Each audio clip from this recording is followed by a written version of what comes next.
Thursday, you know what that means. Welcome to the show, episode 314 of the Max Wrestling Podcast. This is your captain speaking along with the podcast machine, Larkin.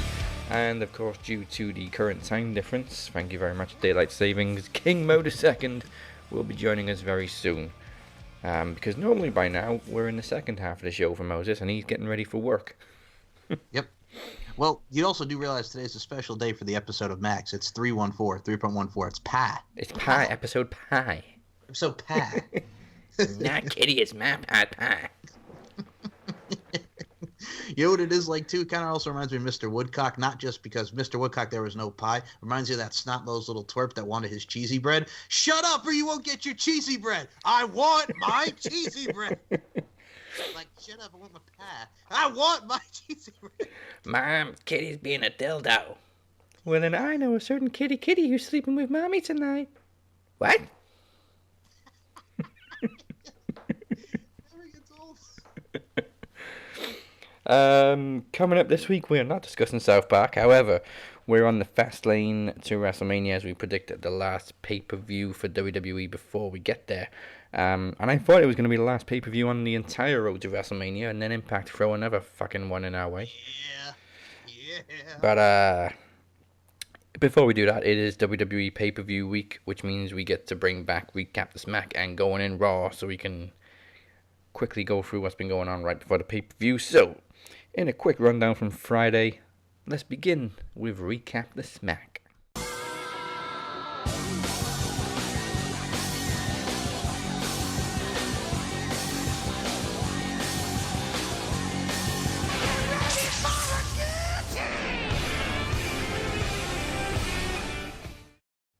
We kick off with Edge addressing Roman and Bryan before Daniel Bryan interrupts to set the record straight that he has to main event what could be his last WrestleMania. Please don't be. The Street Profits and the Mysterios defeat Chad Gable, Otis, Rude, and Ziggler. Paul Heyman advises Jay to stay away from Roman this week before a god-awful segment where Nia Jax took Reginald clothes shopping. Cesaro's match against Murphy soon ended in a DQ when Seth Rollins attacked, laying out Cesaro with a pair of curb stomps. Jamie Noble and officials then stopped Rollins before he was able to hit a third with a steel chair, before Rollins quickly stared down Nakamura backstage. On the KO show, Sasha Banks and Bianca Belair traded verbal shots before losing to Natalya and Tamina after another distraction caused by Reginald. As Apollo refused to answer Big E's call-out, Sami Zayn answered an open challenge. Following Big E's successful defense, Apollo attacked again. And in the final segment, Daniel Bryan taunted Roman and Jay as he signed the contract for Fastlane, before Jay suggested there'd be a special enforcer, which led to Edge stepping up to face Uso for the right. Following a melee, Bryan then dropped Edge with a running knee. So we will find out tomorrow who the enforcer was going to be, and somehow we've got to predict the main event without that knowledge. But, we'll see when we get there. I'm not going to say anything else. I will say this.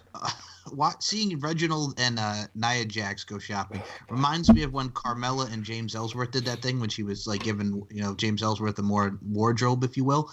I'd rather watch Big Vito in a dress go shopping with Ashley Massaro on SmackDown than friggin' that. Yeah. At least that was funny. The entire audience was Shayna Baszler in that segment. Yeah. You know what it is, too?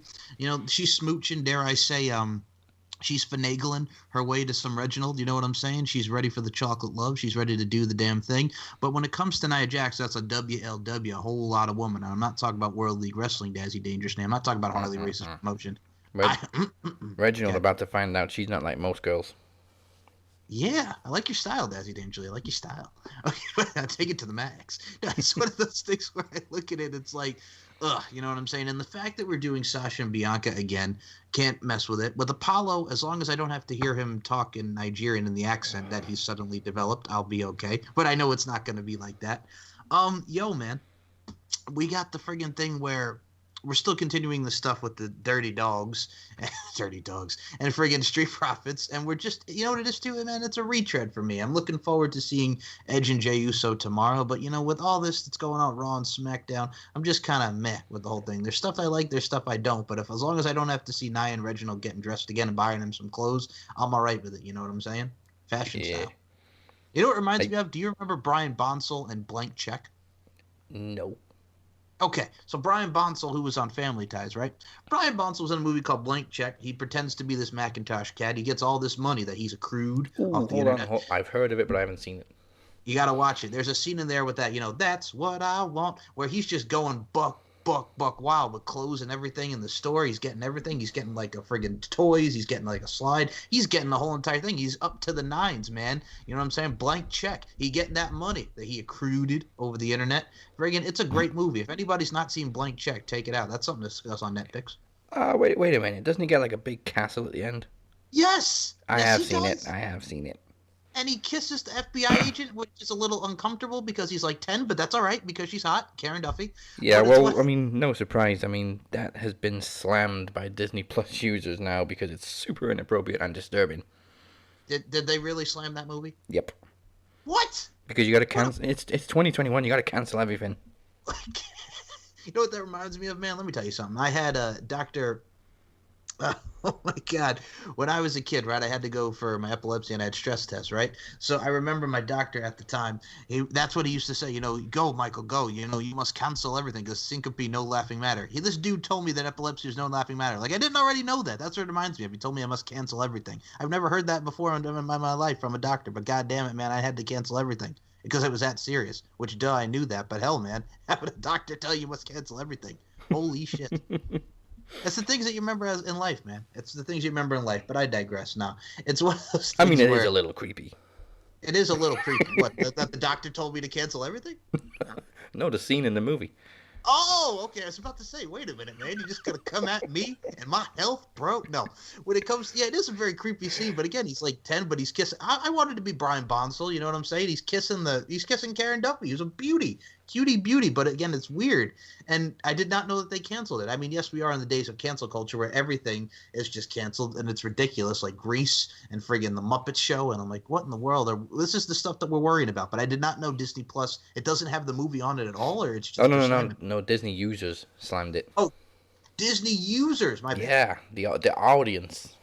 The audience. Oh my God. You know what it is too? What's next? They're gonna get friggin' Airborne off of there with friggin' Jack Black, and when they're friggin' just skateboarding and doing hockey and stuff like that. Oh my God. Everybody's got something to say, and that's some of the good movies too. Like some of those good movies they play on Disney at like 3 or 4 o'clock in the morning instead of settling for like High School Musical and bullshit.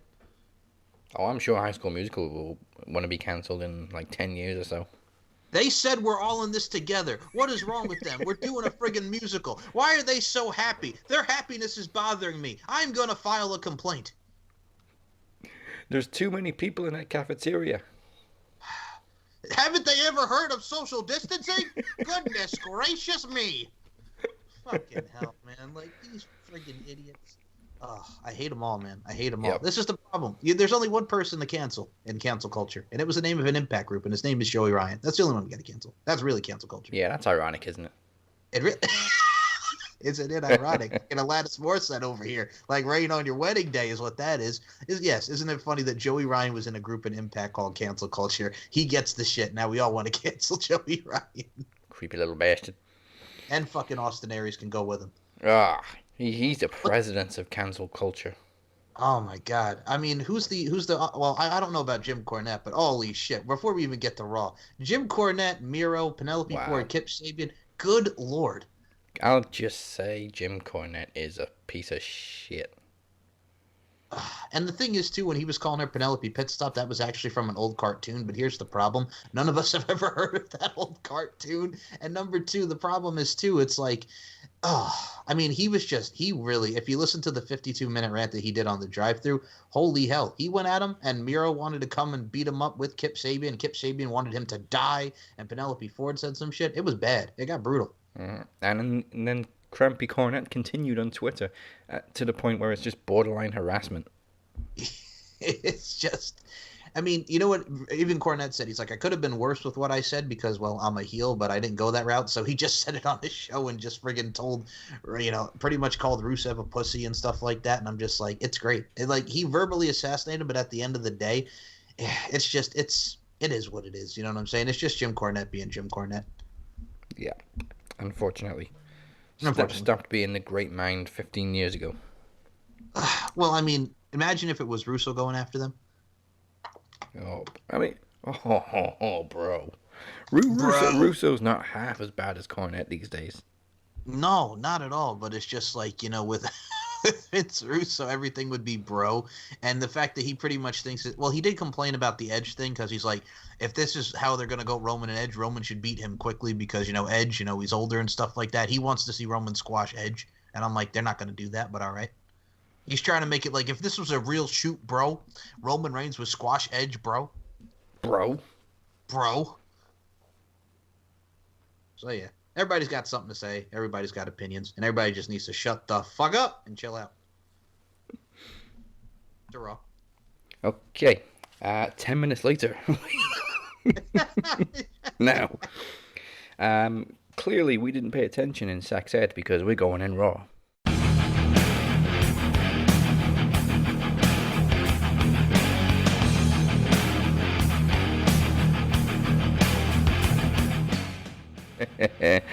McIntyre and Lashley is announced for WrestleMania before Drew McIntyre gets a little revenge on The Miz. Asuka returns to attack Shayna Baszler as the Gucci Girls defeat Glow and Blow. New Day defeat the Hurt Business for the Tag Team Championships, but their celebration is cut short as AJ Styles and Omos challenge them to WrestleMania. After more seeds are planted for a dreaded tag match with Miz and Morrison, the Rabbit Guy hands the 24/7 title back to Truth in exchange for Stone Cold Steve Austin merch. Damian Priest then squashes Jackson Racist before getting attacked by Elias. As the Rabbit Guy and Priest fight them off, The Miz smashes a guitar over the Rabbit Guy's back. Brilliant. Braun's match with Shane McMahon turns into a beatdown as Shane O'Mac attacks him with a TV camera and a flying elbow through the table before pouring slime all over him a la Nickelodeon. As predicted, Alexa Bliss challenged Randy Orton to a match at Fastlane, and despite being locked in a submission, Asuka pins Shayna Baszler before the two continue fighting after the match. The referee made the mistake of yelling in Asuka's face. Matt Riddle defeated Mustafa Ali to retain the US Championship despite interference from Retribution, and in the main event, Drew McIntyre watched on closely as Bobby Lashley defeats Sheamus and applied the Hurt Lock after the match before McIntyre entered the ring and delivered a Claymore. Okay. So I will say this. Watching the Shane McMahon, Braun Strowman thing, I think you and I were talking about. Well, the elbow drop was sweet.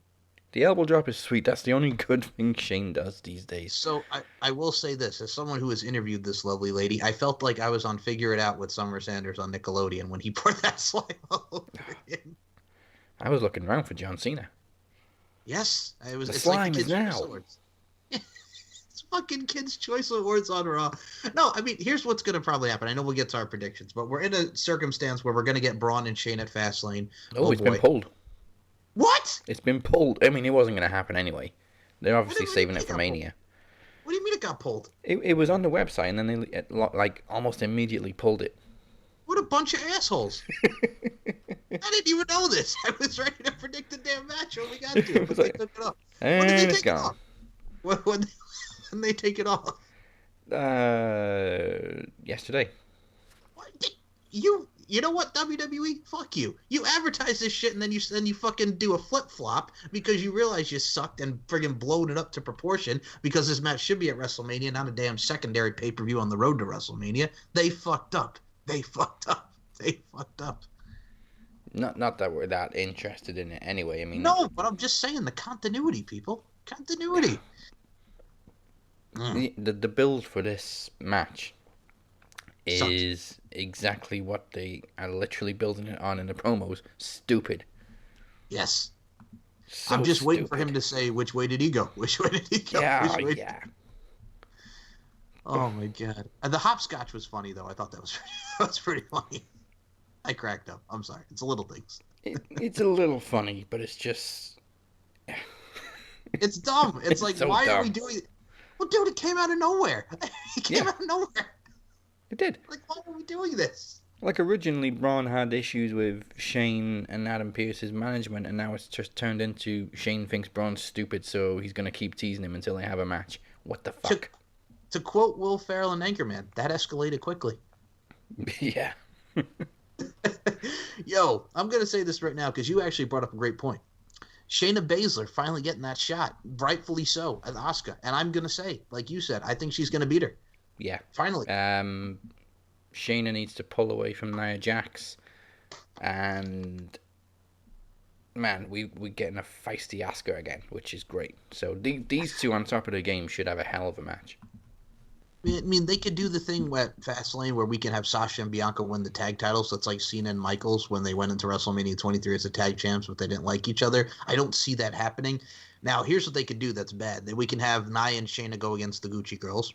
Or, since they are at the Hall of Fame, how bad and how pissed off would you be if they have the Bellas come out of retirement to face Shayna? Fuck the Bellas. See?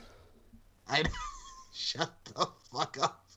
Okay, but you hate Nikki more than you do Brie. Except with Brie Bella, I didn't like the fact that she almost killed Liv Morgan, and she can't do a tope suicida work for her life. Brie isn't as superficial as Nikki. Well, she's also an environmentalist with Daniel Bryan, for God's sake. Well, yeah, but I mean...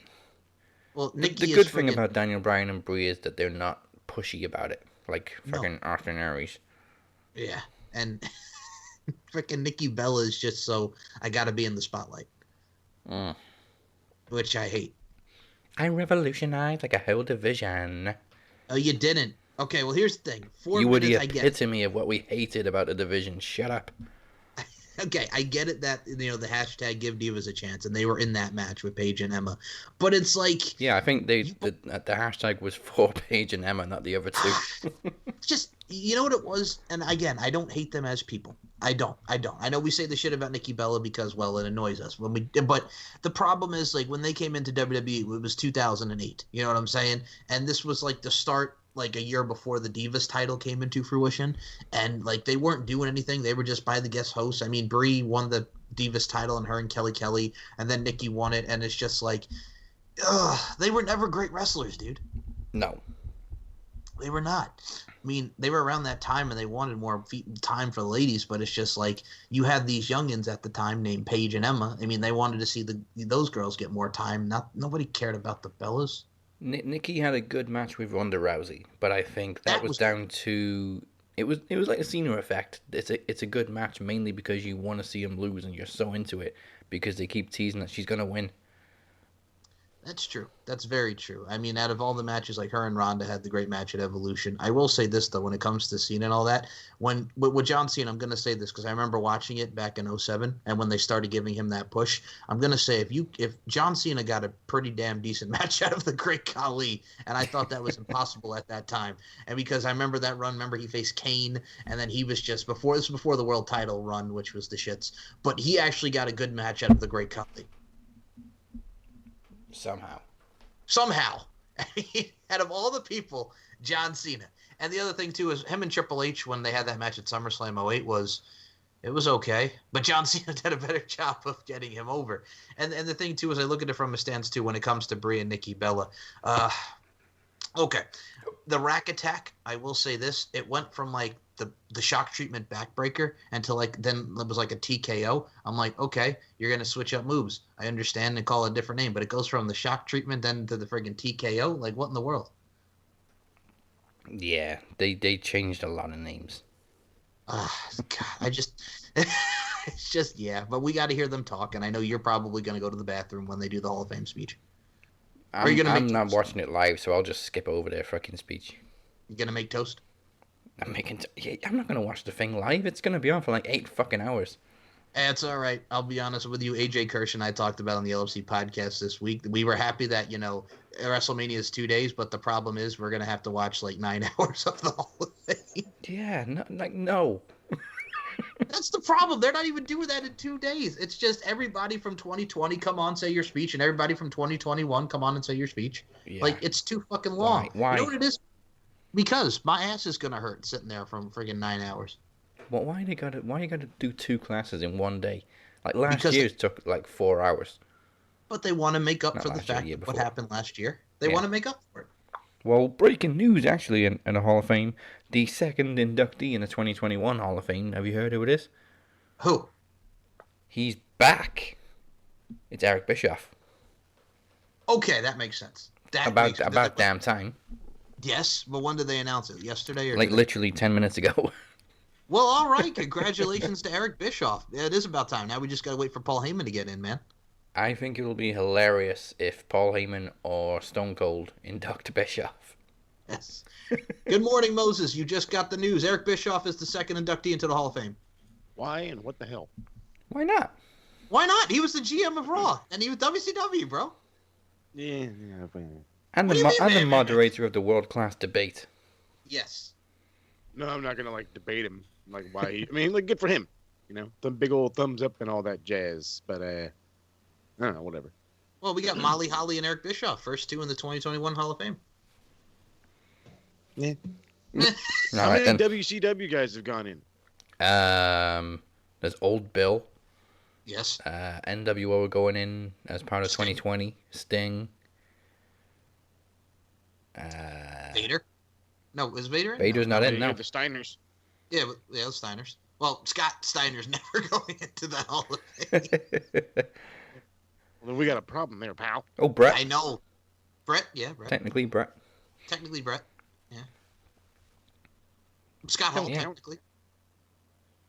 Brett was like, he joined WCW all hella late. Oh, Yep. okay, so WCW originals. Yeah. Well, yeah, Old Bill. Ron Simmons. Yeah. There you go. Okay. All right. Okay. I mean, eventually, Vader. Undertaker. There you go. Me and Mark Mark. Calloway. With I it. mean, You know who's Oh, not in? Yeah, Disco whatever. Good for him Inferno. then. well, fuck Disco Inferno. No disco. How dare you? Okay. What? Now, you know I'm going to say it, and I know everybody will be mad, but technically he's got to go in down the line. John Laurinaitis. Oh, People Power. Well, People Power. I don't know what the hell his new job is. Originally, they said it was head of He's talent people power. relations, but apparently He's they've back in created a talent new. relations again. Yeah, apparently it's a new position they've created just for him. Well, I would rather John Laurinaitis than fucking Brother Love any day of the week. Yeah. That's awesome. Okay, let's get into the Fastlane. Big show. So first of all, as we just said, Braun Strowman and Shane McMahon has been pulled from Fastlane. God. Thank God. I mean, it wasn't going to happen anyway. Something was going to happen where the match didn't take place, and then we'd get it at WrestleMania anyway. So we only have 5 matches to predict, luckily, because the last couple of pay-per-views has been like 9 matches. Well, this will probably go 2.5 hours like the last paper. Yeah.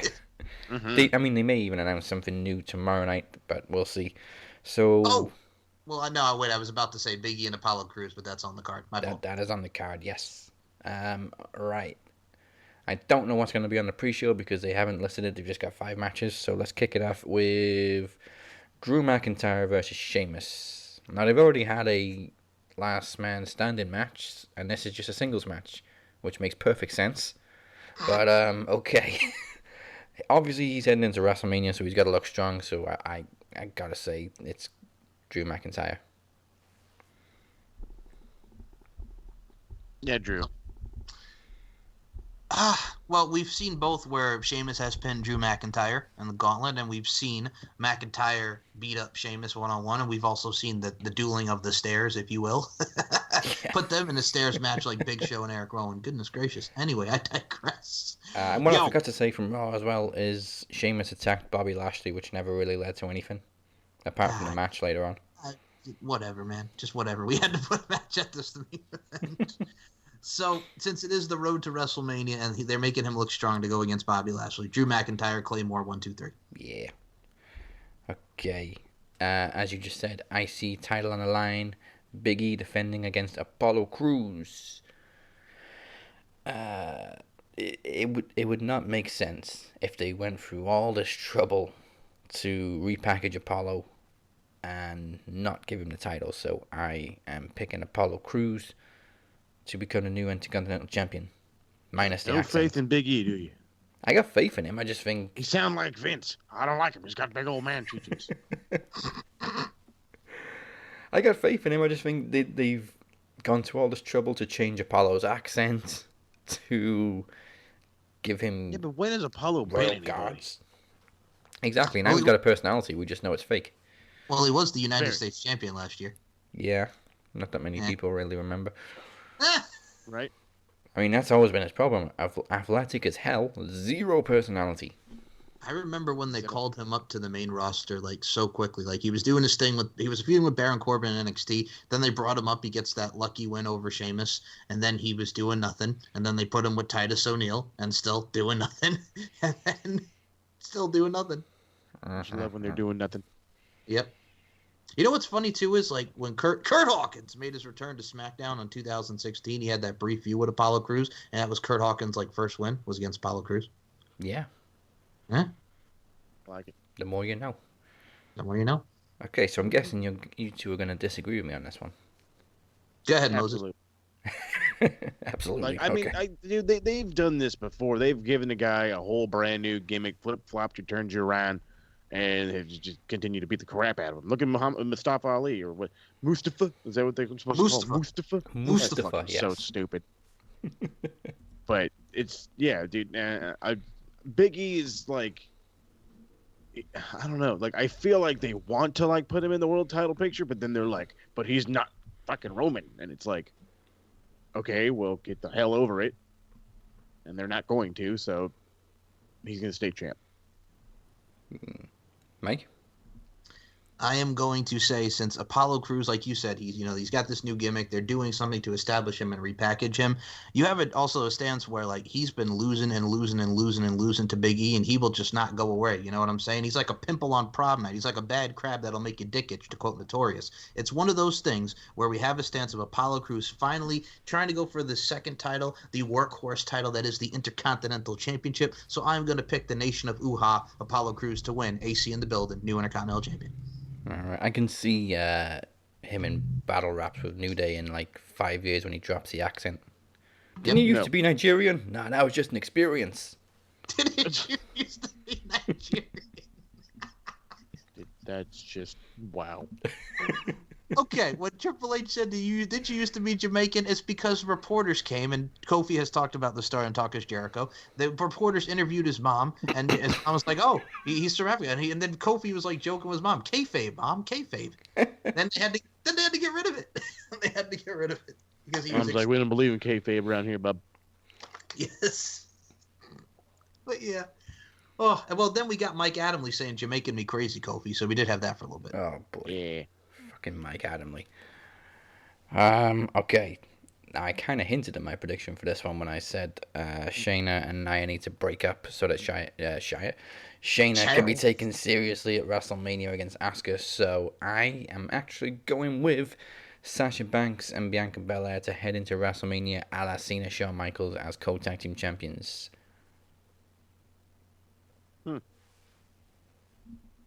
Interesting. Travis listening now going, that was my prediction. Right? I know you would say that, you son of a bitch. He's calling his lawyer. You're stealing his gimmick.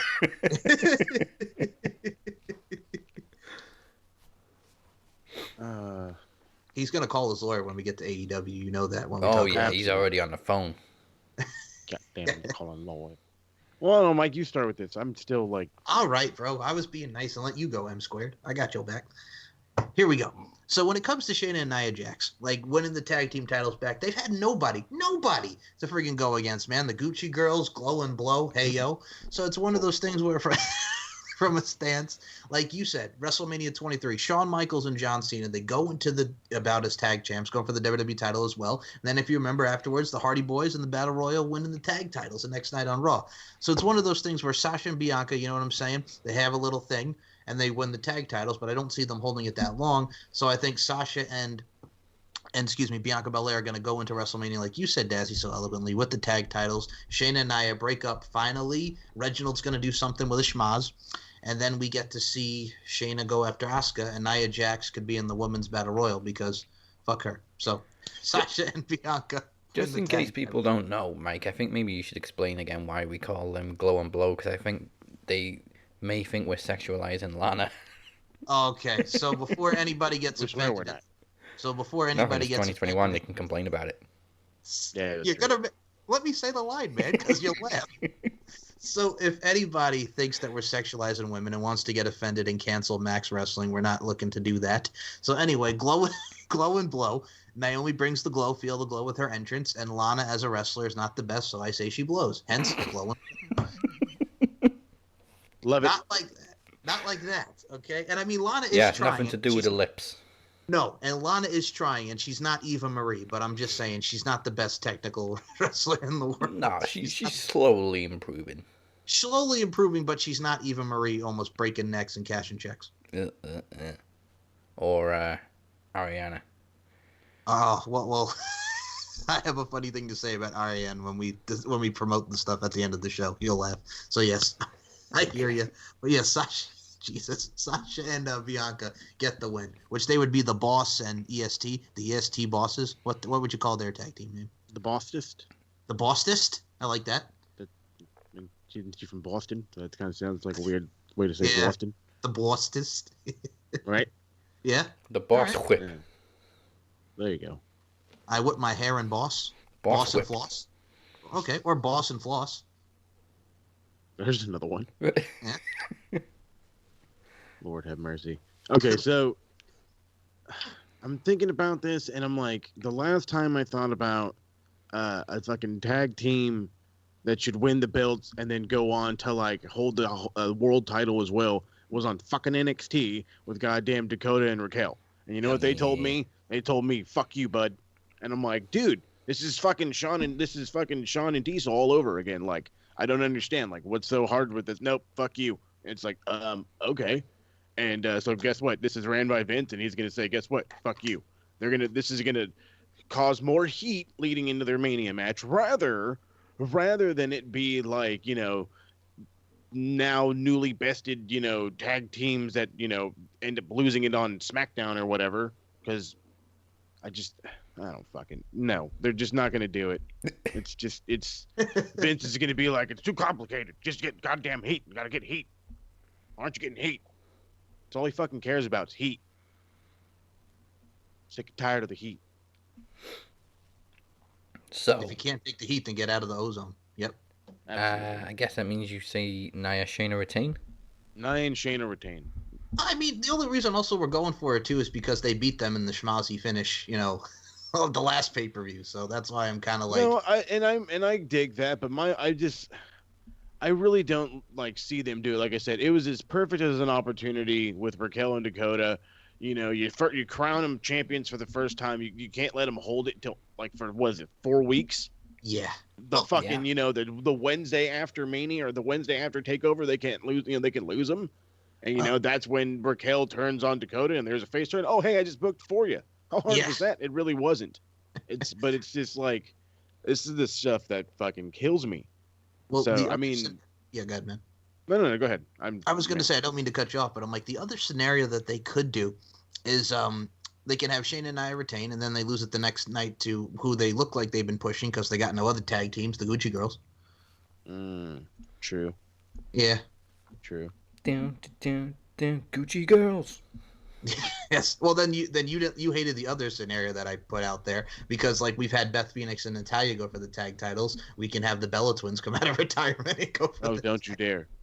They've already, from what I've been hearing, it's they've been practicing or whatever the fuck you want to call it. They've been training. You know what, Mike? We need Andre Corbeil to write a theme song for the Gucci Girls like he did for you. Oh yes, just a podcast machine. Just the Gucci Girls. Wow. We're gonna put you in the tilt-a-whirl. We're the Gucci Girls.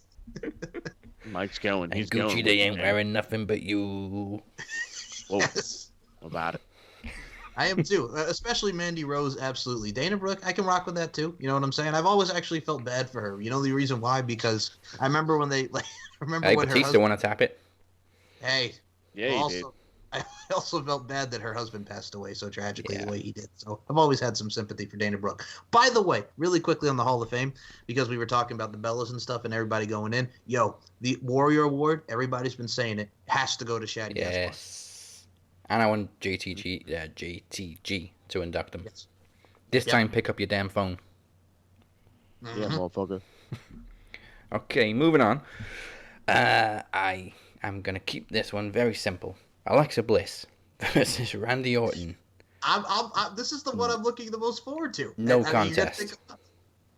No contest. Absolutely. Okay, so y'all are going to make this easy for me, too, because that was also going to be my prediction that it's a no contest. I'm going to say there's going to be mind games, and because since we've seen it before anybody gets offended again, Randy Orton's going to RKO Alexa Bliss because it's the way it is, and she's taken an RKO before, so shut up. Yeah. And, and we're going to have The Fiend come out and attack Randy Orton. So, yeah. When's the last time WWE booked a one-on-one intergender match? Well, the stuff that they've been doing, Reginald and Sasha, and they did the James Ellsworth stuff back in the day. Ah, yeah. The creepy stuff. Yep.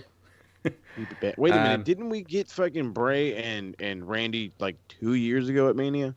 Well, that's the perfect part about it. It all comes full circle because life is a circle, as Bray. And 2017 is when he beat him for the title. So, yeah. That's when Bray was robbed. Yes. With the worms in the ring. Yeah. Stupid decision. That beat him in your favorite match with the fridge. No, the freaking fridge. The bouncy fridge. Yes. That fell on top of Bray. That whole thing was so fucking bad. House of Horrors, it sure was horrible. Yep. So we're 3 weeks now away from WrestleMania, so this has to be the return of The Fiend. Yep. It fucking better be. Really, seriously. Better not show up like the Raw before fucking the WrestleMania. Like, here I am. Like, what the fuck? Like, we've been saying it for months every time there's a pay-per-view that Randy Orton's involved in. Okay, The Fiend's going to come back. And it doesn't happen, and they're just dragging it on and on and on because they can't carry a story for so long up to WrestleMania. No. Nope. You want us to book a storyline for 3 months?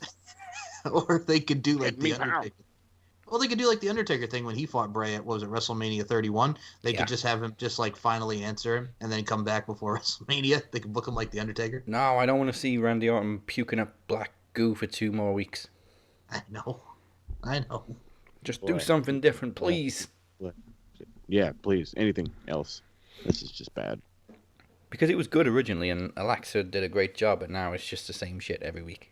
It's getting boring now. Her promo on Raw was cool. But everything is great until it's repeated fucking 2 more months longer than it should be. Yes. Yeah, that's what I'm saying. Like, it was cool to see her with the eyes and sitting on the swing and doing the thing with the challenge on Raw. But I'm like, all right, we've been doing this already. Yeah, if it wasn't so repetitive, it'd be great. But, exactly. So hopefully we get The Fiend back this week. Before anybody else gets offended, I wish I was that swing. But, it is what it is. I'm with that, too. I get behind that. Well, first of all, you'll also get behind. Yes. Well, your girl might be coming to NXT, man. You'll get behind that. Word? When's this? When did you hear about this? Dude, I said it in the group. Friggin' Jordan Grace was talking about her ultimate goals to the WWE. Her contract is soon expiring with Impact. So, she's talking about maybe going to the WWE. I don't know. They would fucking ruin her.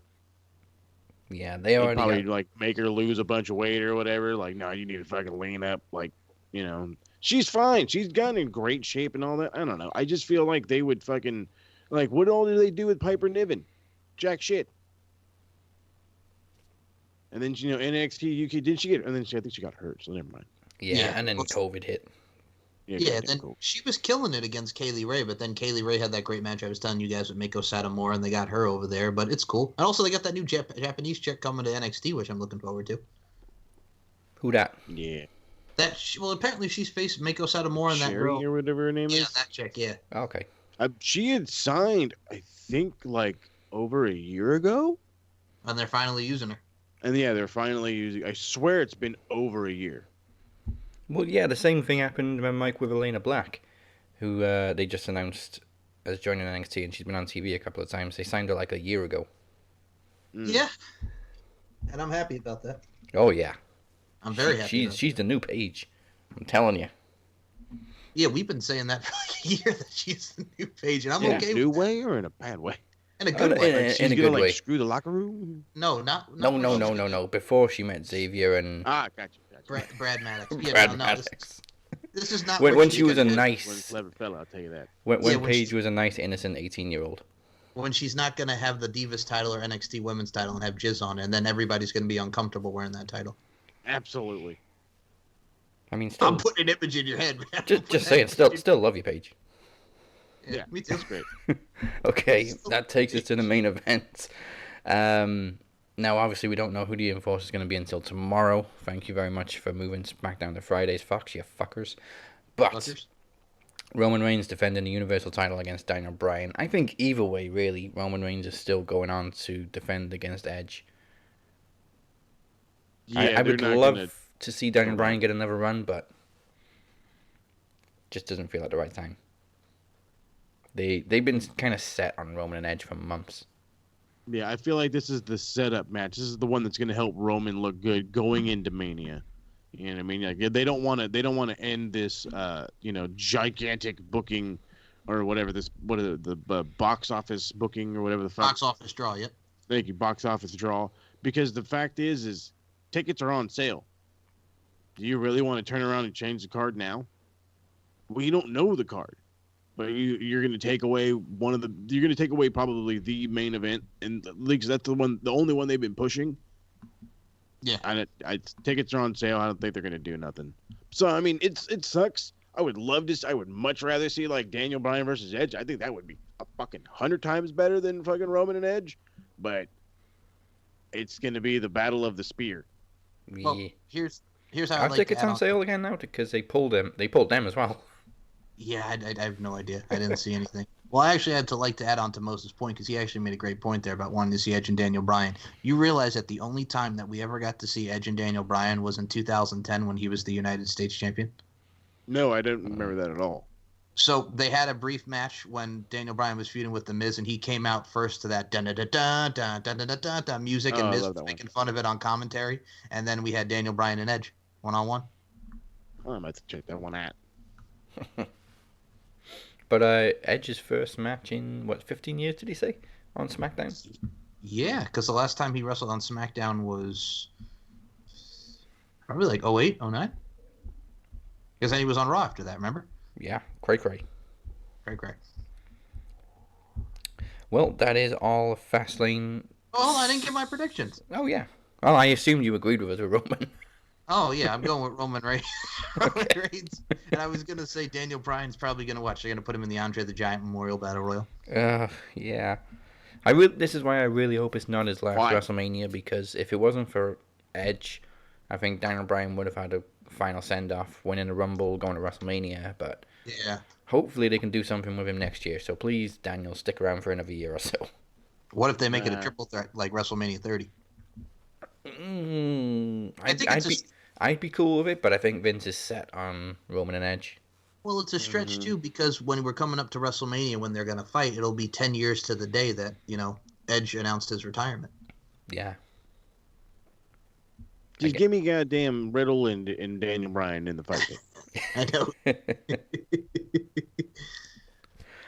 Okay, that's Fastlane done, and as we said, we thought that was going to be the last pay-per-view we got to predict before WrestleMania, but thank you very much, Impact, for throwing Hardcore Justice at us. I was like, don't fucking tell me WWE is gonna make like a random one like No. the week before. It's the Hardcore Justice that Okay. Tommy Dreamer is with, where we're going to see Tommy a lot of- Dreamer is Hardcore Justice.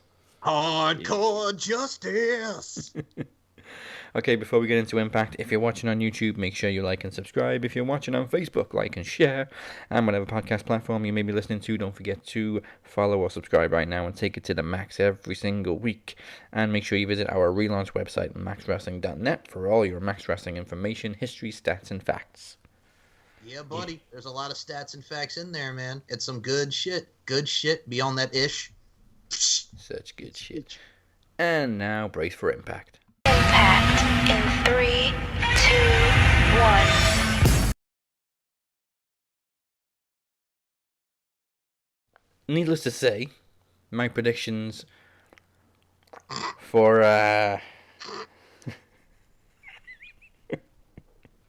Shut up, you asshole, Mike. It wasn't as bad as the AEW one. they fucking sucked, alright? I mean, I got two, I was gonna So say, no, I was it like, wasn't you as gotta bad say, as what the fuck AEW. you talking about?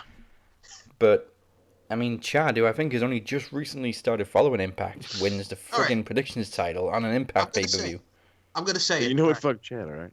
All right, I gotta say it. For fuck's sake, Chad. Really, bro. You know what you want to do, Mr. Chad? You want Chad James? You just want to talk about I'm the bold predictions champion and I got the max title. There was only one person who originally had 2 belts, you son of a bitch, and you want to flaunt out there. Look at me, I'm Chad. I got 5 times, and I don't even watch Impact. Derp. Fuck you, Chad. For fuck's sake. Well, you know what, Mike? Sake, You can say it to him yourself because he will be joining us for Promo Mania this year.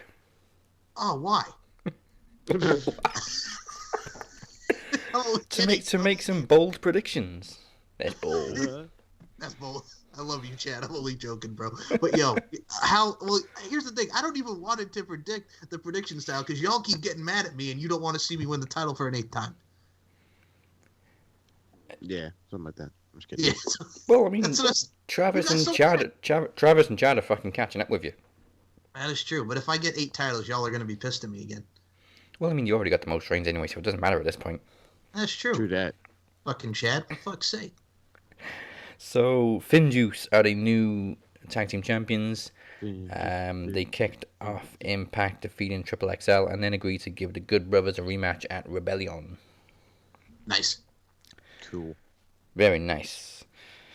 As you said, Scott D'Amore is allowing Tommy Dreamer to book Hardcore Justice. Crazy bastard. It was kind of, I don't know, I can't really remember how they set it up, but it was just them 2 talking backstage, and Tommy was like, well, here's a card, I've already made it. That's actually pretty good. Okay, yeah, you can book the show. They did that, remember when they first came in and they had, like, Kid Cash and all these guys on there, like Johnny Swinger and ECW Raven. 2.0. Yeah, EV2. EV2, yes. Yes, because I remember when it was just Hard Justice, people. Yes, when AJ Styles and Jeff Jarrett and that goddamn Classic. son of a bitch Tito Ortiz. Classic match. Well, what about that goddamn son of a bitch Tito Ortiz? And I like Tito Ortiz, but what really soured me on Tito Ortiz was he was. You hate Tito Ortiz. What are you talking about? No. Okay. Well, he also got Jenna Jameson, so fuck him. But no, I digress. Tito Ortiz, I was okay because it was in the role how they set it up with him just knocking Jeff Jarrett, then AJ Styles hit the Spiral Tap for the 1, 2, 3. I was okay with that. But when he came back as this August 4th is coming, and they built this for weeks and weeks and weeks, and it was just for him to come into Aces and Eights and friggin' Rampage Jackson to go on friggin' the Main Event Mafia to promote their fight that was going to happen on Spike TV, and nobody gave a damn. Yeah. Nope. We also saw a heel turn on the pay-per-view as Rhino joined Violent by Design. I don't know how to feel about that. Yeah, it seems kind of misplaced. Like I watched him come out with Diener, and I watched him come out with Joe Doring and Eric Young, and I'm like, no. Yeah, weird. Just no. No. And I like Rhino, but what they were doing with Heath was cool, and he's got he's got the Call Your Shot trophy, right? Yes. So I'm kind of like, all right, what are they gonna have him go for the friggin' world title now? I'm not sure what the hell happened with him and Heath. Like, Heath signed his contract, and then D'Amore said he couldn't actually compete until... Oh, no, he won the contract, but he couldn't sign it until he gets cleared. And then he just kind of disappeared. Or they're gonna do the thing where him and Eric Young win the tag titles. Yeah. Yeah. And Heath comes back. I thought you were my brother. Yeah, there you go. And then there's the Rhino Heath Slater feud. Yeah, it's just, and you know what it is too, because every time I remember like the Call Your Shot stuff and everybody gets to pick for the titles, it reminds me of that whack ass match where it was the Outsiders. I'm sorry, the Band with Eric Young in the corner, and remember friggin' just Kevin Nash, friggin' Hernandez beats the shit out of Matt Morgan, and then Kevin Nash just stretches and goes, ugh, and then he just bends down and pins Matt Morgan 1, 2, 3. Yeah. I realized, actually, we just said Rhino seems kind of out of place in Violent by Design, but he's not really, because you know how we can compare this group to Hollywood actors? Like Eric Young is Woody Harrelson, then we got Mickey Rourke, and then we got Christian Bale. Rhino is Steven Seagal. Oh, wow. I can take that. I'll deal with that. Machete, Steven Seagal. Hard to Kill, Steven Seagal. What's Steven Seagal? Impact Under Siege. Okay. Or what about him? Nah, yeah, he's a slightly older Steven Seagal. Okay, what about when he was in The Glimmer Man with Keenan Ivory Wayans? What year was that? It's got to be like mid-90s, late 90s? Oh, yeah, later than that. Okay. When he was in, like, Kill Switch, that movie that was, like, made to DVD and he was getting killed and all that shit? Remember that? Kill Switch? To be honest, I was thinking more force of execution, Steven Seagal. I'll take that. Oh, actually, you know what? Sheep Impact. Oh Yeah. God. Sheep Impact. Wait, no, not even that. You know what he was in? Exit Wounds. Him and DMX. Yes, that was good. I'll take Exit Wounds. Exit That was Wounds. that one that was actually good. Yeah, that was one of the good ones.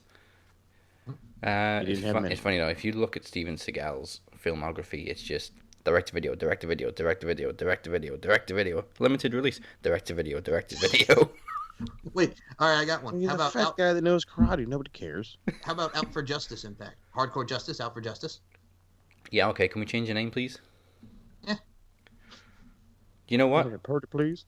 Steven Seagal's second movie was actually Hard to Kill. Yeah. I Yes, wonder- it was. Is that where AEW get the name from? You think, or is it just a common phrase down our way? Yeah. Well, I'm also looking at the movie and his filmography and stuff. Yo, man, like there's something I couldn't even do with Romeo Must Die, and I love Romeo Must Die, but I couldn't even like make something out of that, you know? Like, I was trying to think of something clever for Impact, but I'm like, nah, I can't. Executive decision. That works. Yeah. That works. Where he played a character. Colonel Travis. Lieutenant Colonel Travis. Anyway, Yes. back to Impact. The relationship between Rohit Raju and Mahabali Shera was very short-lived as they went Oh my one-on-one God. this week. Okay. I love me some Rohit. That's my dude. But fuck, that was a quick reunion. Yeah. Like, And it's gone. and it's gone. Friggin' the quickest reunion of the Dacey Hit Squad I've ever seen in my life. Yeah. And Rohit got the win too. Well, you know why? Because I've said this so many times. Mahabali, good look, has a great build, but goddamn it, he sucks on the ring. Shera, M.I. You know what I'm saying? That's what he is, and he can't speak English. I mean, he stuck around longer than Great Khali. That is true, but Kali sounds like he's muffled, and all he has to go is ah, and then you know then it's good. That's all he does. Jingle bell, jingle bell. There you go, all the way. Yep, Kali. La la la la la.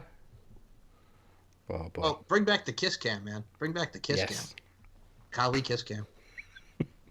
Oh my god. No, But yeah, no. what the fuck is going on? You don't remember the Kali kiss cam? I do. That's why I'm just like, what the fuck is going on? Oh, they did a Christmas episode of Raw and they had Great Khali singing carols. Oh, why did you bring that back into my head? Was that when he was with Natalia and Hornswoggle? Yes. Yep. Because Natalia and Fucking Hornswoggle were doing much hell. of the singing, and then they were just handing the microphone to Khali to do the fa la la la las. Yeah, it was hilarious. Did And now I, that I think about it, it was horrendous. Vince must They have ever- been in the back, doubled over. Oh, he had to be. did I ever tell you Fucking guys? tears in the eyes and everything. Did I ever tell you the guys the time I met the great Kali? Oh man, no. So You met Great Matt- Did Khali? he sing Jingle Bells? No, Madison Square Garden. I'll be honest with you, he does have that same voice because it's funny because he was there. It's when he was the world champion. Ugh. So backstage at Madison Square Garden meet and greet, and then I went up to him and I said, "Hello, Kali, how are you?" And he goes, "Oh." And then what happened was he had to sit down for the photo on like the fucking carrier there for everybody to meet him because he's so damn tall. So he had to sit down with the title and he's just staring at the camera, and he had to sit down for everybody because he's so goddamn tall. But yeah. That's how he is. He does sound like that with his marbles in his mouth. He was okay, but I'm just saying it was funny because he had to make everybody. We had everybody to, Marbles in his mouth. with his marbles in his mouth. Everybody had to sit down. You know what it is, man? Every time I hear Kali speak with the marbles in his mouth, it's like one giant game of hungry, hungry hippos. That's terrible. Oh, all right. Rich Swann celebrated his victory as double Impact TNA World Heavyweight Champion, whatever the fuck they're gonna call it now. Before Double impact. Don Callis came out to interrupt him and basically taunted him about his loss in the six-man tag to Omega Hard to Kill. It should have been Moose. I don't get it. I I had this debate with Chad because he said, "Why did you all pick Moose?" Because that's why he won the predictions title. Because he was the only one that picked Rich Swann, and I said, because they've been building him with a fake world title for almost a fucking year. Right. And like, for hand what? off and give him the world title. First off, now you see why I'm pissed that Chad is the prediction champion at this time. It's called the fluke. I'm gonna call my lawyer. Come along. Damn, call my lawyer. Oh, yeah. Terrible. Terrible. Oh, that's just terrible. Now, how bad would it be because, Omega pinned him in the 6-man, right? Yeah. If friggin' Swan gets his victory back and then he's the champ of AEW and Impact. Oh, fuck right off. Really? Don't you dare. I mean, no. I see now I'm why they've I'm gone. just saying they could do it. In retrospect, I can see why they've gone with Swan because, the history with Omega. But I thought that feud was done. Yeah, and we got the baby face. Yeah, I suppose. Why did none of us consider this? Well, because we were hopeful and trying to be optimistic that it would be something You know different. what it is? We believe in long-term booking, and apparently it doesn't mean shit. Yeah, in wrestling today. Unless you're in AEW Mm. or New Japan. Now, you guys are going to be totally pissed if I'm right, and that does happen. That Rich Swann is the Impact and AEW champion. You guys are going to be so mad. I don't know. We haven't even seen Swan on AEW. We've only seen the Good Brothers jump over. Yeah, That's but really about it. I mean, what if they do have Rich Swann? I mean, he could have some good matches on AEW. I'm just saying, it's something different. I mean, they're trying to do something with the relationship, is why I'm saying it. The Yeah, Forbidden but I Door, don't Mike. think TK wants to go that far into it. And if he did, I think it would maybe be somebody from Japan would end up being world champion before somebody from Impact. How about that paid ad, bruh? Oh boy. They're so great every week. Impact is just such a good sport to allow Tony Khan to come on their show every week and just rub their name through the mud. They're like, yeah, screw it. Go right ahead, bud. We have a stacked card on Dynamite tomorrow. You wouldn't know anything about that, Impact.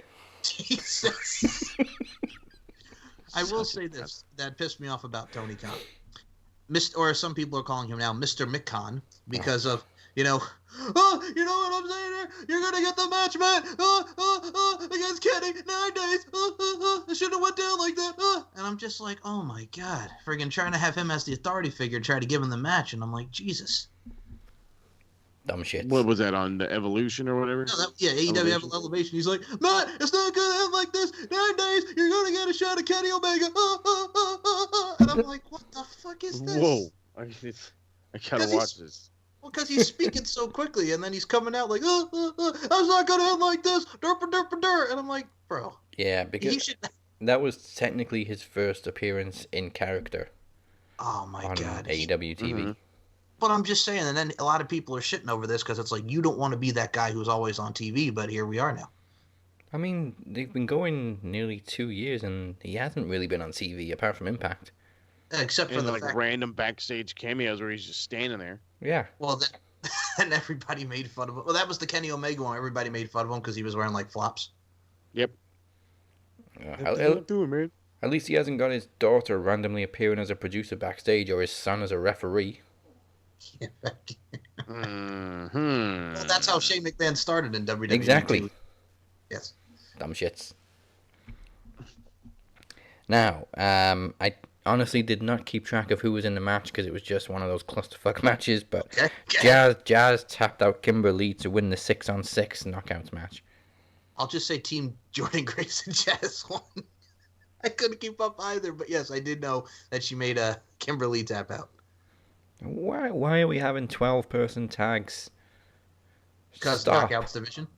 I don't care if you've got a 20-by-20 ring. Stop it. Yeah. Did anybody heard of social distancing? Absolutely not. Well, NXT haven't, clearly. Oh my God. Good Lord. I mean, they Did still you managed hear to pull how off a that full whole show. thing happened? No. Apparently, they had a staff meeting, and a majority of the people went in there unmasked. What a bunch of fuckers. Sake. And it was at a different location, so it wasn't even at the PC. It was somewhere near the PC. What the They fuck went is there to this? meet up. A bunch of these people, because in Florida they're like, oh, whatever, yeah, we don't care anymore. So like they walked in, like, well, And WWE's not going to care neither, right? Well, they didn't, and now look at the price they paid. Who was infected, though? Because I didn't notice anyone missing. My guess is just probably like... Gargano's were there kind of via satellite this week. Yeah. So I'm guessing they were there. The reason why I'm laughing is because Moses Marquez just literally made it out like they got sick at the secret location. Like the secret hideaway. The way you just said that. Like the friggin' secret location. It's parts unknown. Parts unknown. Okay, 2 more things for Impact before we jump over to NXT. Once again, there was a debate over who should challenge the X Division champion backstage. But TJP informs Ace Austin they have a rematch next week. By the way, I'm sick and tired of this Eddie Edwards, Brian Myers, Matt Cardona friggin' grumpy. Yeah, that too. He's calling him grumpy, and he's like, bro, we've been friends for over 18 years. I've known you since 2003. Bro, why you acting like this? Why you acting grumpy? Because, Matt, you don't belong in Impact Wrestling. This is supposed to be my company. Why are you here? Like, this is legit the feud. Why are you here, Matt? Why are you here? Because this is where I'm always right. It's so dumb. And and I love these guys, but I don't want to see this. I don't want to see the feud. I'm tired of Eddie Edwards and Brian Myers with his one eye. Like, no, I don't care anymore. One eye. It's not Kitty. This is my pie. That's what it is. It's my pie, Kitty. That's what the feud is. We talked about this earlier in the show. That's what it is. That's what it is. Matt's being a dildo. He absolutely is. That's legit what this fucking feud is. Main event, Sami Callihan got the win over Trey Miguel. He's feuding with Trey Miguel because he doesn't think he has enough passion. We know all about that in Max Wrestling, right? Mm-hmm. He says quite crookedly. Now, obviously this feud's going to continue because they have been pushing Trey Miguel pretty hard since his return. That's not his name. Mini Cody. Mini Cody, sorry. Wow. So, like, where do they go from this? Like, my issue is, again, this feud came out of nowhere. And number 2, it kind of reminds me, do you remember in 2007, speaking of Cody Rhodes, you remember when he first came into WWE and Hardcore Holly was pretty much telling me he didn't have passion? He kept slapping him in the face every week and they kept having those matches, and then until finally Hardcore Holly respected him, and then him and Cody Rhodes won the tag titles, and Dusty Rhodes got on camera and said, I'm such a proud papa, my son. Remember that? It's kind of similar to that, sort of. And now we're going to see probably Trey and Sammy as a tag team. I don't know. It also doesn't make sense because Sammy doesn't think Trey has enough passion. I think he's shown more passion than ever since he came back. Yep. And that's why I think we're going to probably get like some crazy... What's the match that they had with Pentagon and him from years ago that was really, really good? Probably a ladder match. Or like a last man standing, something like that. We're probably going to see that. That was the Impact days I did not see. Yes. This is true. But yeah, I'm okay with it. I mean, this is Sami Callihan and Trey Miguel who are friends and help train him. So yeah. Those are the days that I was laughing at everybody because they were like, Penta's our Impact World Champion. Yeah, but he still works for Lucha Underground. Yep.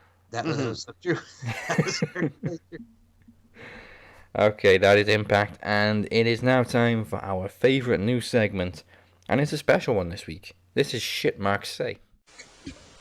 It's still real to me, damn it! You know, interesting fact about Trey Miguel, the fact that he's 26 years old now. He was actually trained by Dave Chris, so there's the OVE in tie-in, because I originally said he was trained by Sami Callihan. But what a lot of people don't know is that he began training at age 14. Wow. I mean, he still looks 14. But... Jesus Christ. Yes, he does. Okay. Now, Shit Marks Say this week is not actually a fan. It's a wrestler. And Mike is probably... The wheels are probably turning. Mike already probably guessed who it is. Mm-hmm. So, the wrestler in question this week jumped in on the Miro Jim Cornette debate. Oh, yes, I know who it is. I posted in the group. Go, go, go. Mr. Charlie Haas says, Hey Rusev, see what happens when you open your mouth for Jim Cornette? One of the greatest minds in the business. A, respect your elders. B, you have no say. You let them book you to watch your wife get banged by Lashley. Please. Yeah. Well deserved with his shit tag match on Dark. Okay. Says Charlie Haas, who also was involved in a love triangle storyline. With Dawn Marie in his real life. With his real wife. So, Okay. Yeah. I wasn't shocked when I saw that because I remember Jim Cornette talking about why he hated that no good motherfucker, Kenny King, and the fact that Kenny King didn't want to do business when him and Rhett Titus were the All Night Express and they were feuding with Charlie and Shelton in the Ring of Honor. So Charlie and Shelton were always like Jim Cornette guys. Charlie a little bit more because of his brother Russ, God rest his soul, and he booked them and stuff with like OVW. So I laughed because I'm like, here comes Charlie Haas out of nowhere. You know what I'm saying? And number two, like, bro, you and Jackie Gator are divorced. Are they really? Yeah. Oh. I looked it up and I swear it said they were still married. I believe they just got divorced not too long ago. But yeah, no. And Charlie Haas is retired, and I enjoyed Charlie Haas, but we knew out of the team. Here's what made me laugh. When Charlie Haas came back from Japan in 2006 on Raw, right? He had that new music by Eric and the Hostiles, Pay the Price, which was featured on the Reckless Intent CD. Had like a bonus track, like a hidden track, if you will. So he comes back, right? And then friggin' coach is like, anybody wants to come out. Then he gets the old World's Greatest Tag Team music. Then he runs up to Shelton Benjamin. Crickets. Because nobody cared about Charlie Haas. Crickets.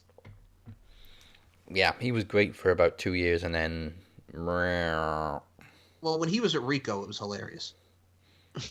Because it was two people that were complete opposites, but the only reason why Charlie Haas stood around is because Jackie Gator.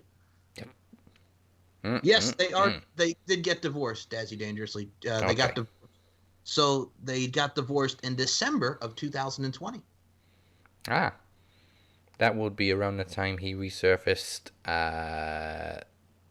Clearly not looking his best. Correct.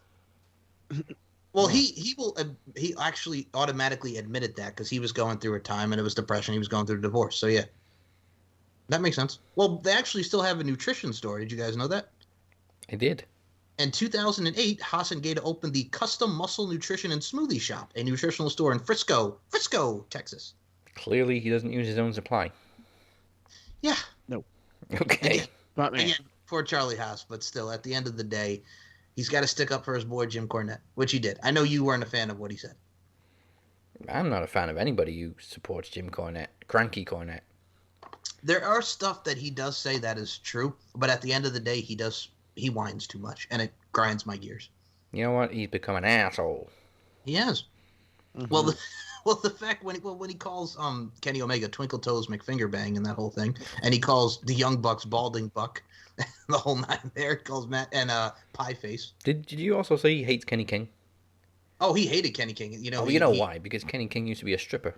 Yes, he swings his dick. That's what he said. He swings his dick.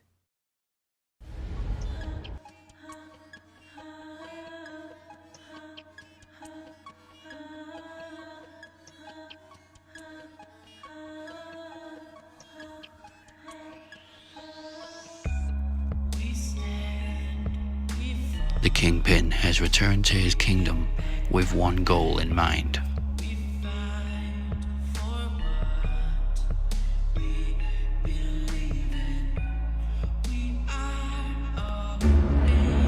That promo mania, I'm the one you're gonna kill yourself to.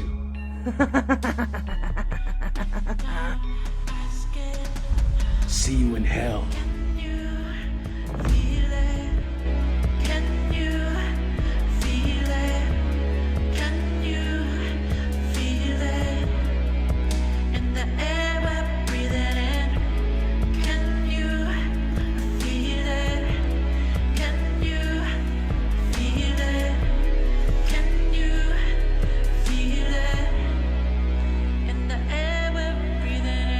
I can't be disrespected like that. You've got everybody convinced that you're coming for me. You are my obsession now. I have been holding her back. I am the reason she's not appeared to you yet. But she's getting stronger. Nothing is going to save you. Nothing is going to stop this. And there's nothing I can do about it. I'm sorry. I'm sorry, Kingpin. I tried.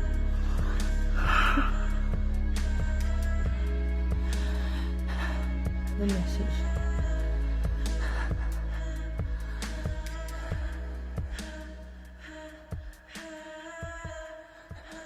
I'm sorry, man. Max Wrestling presents Promomania 6, a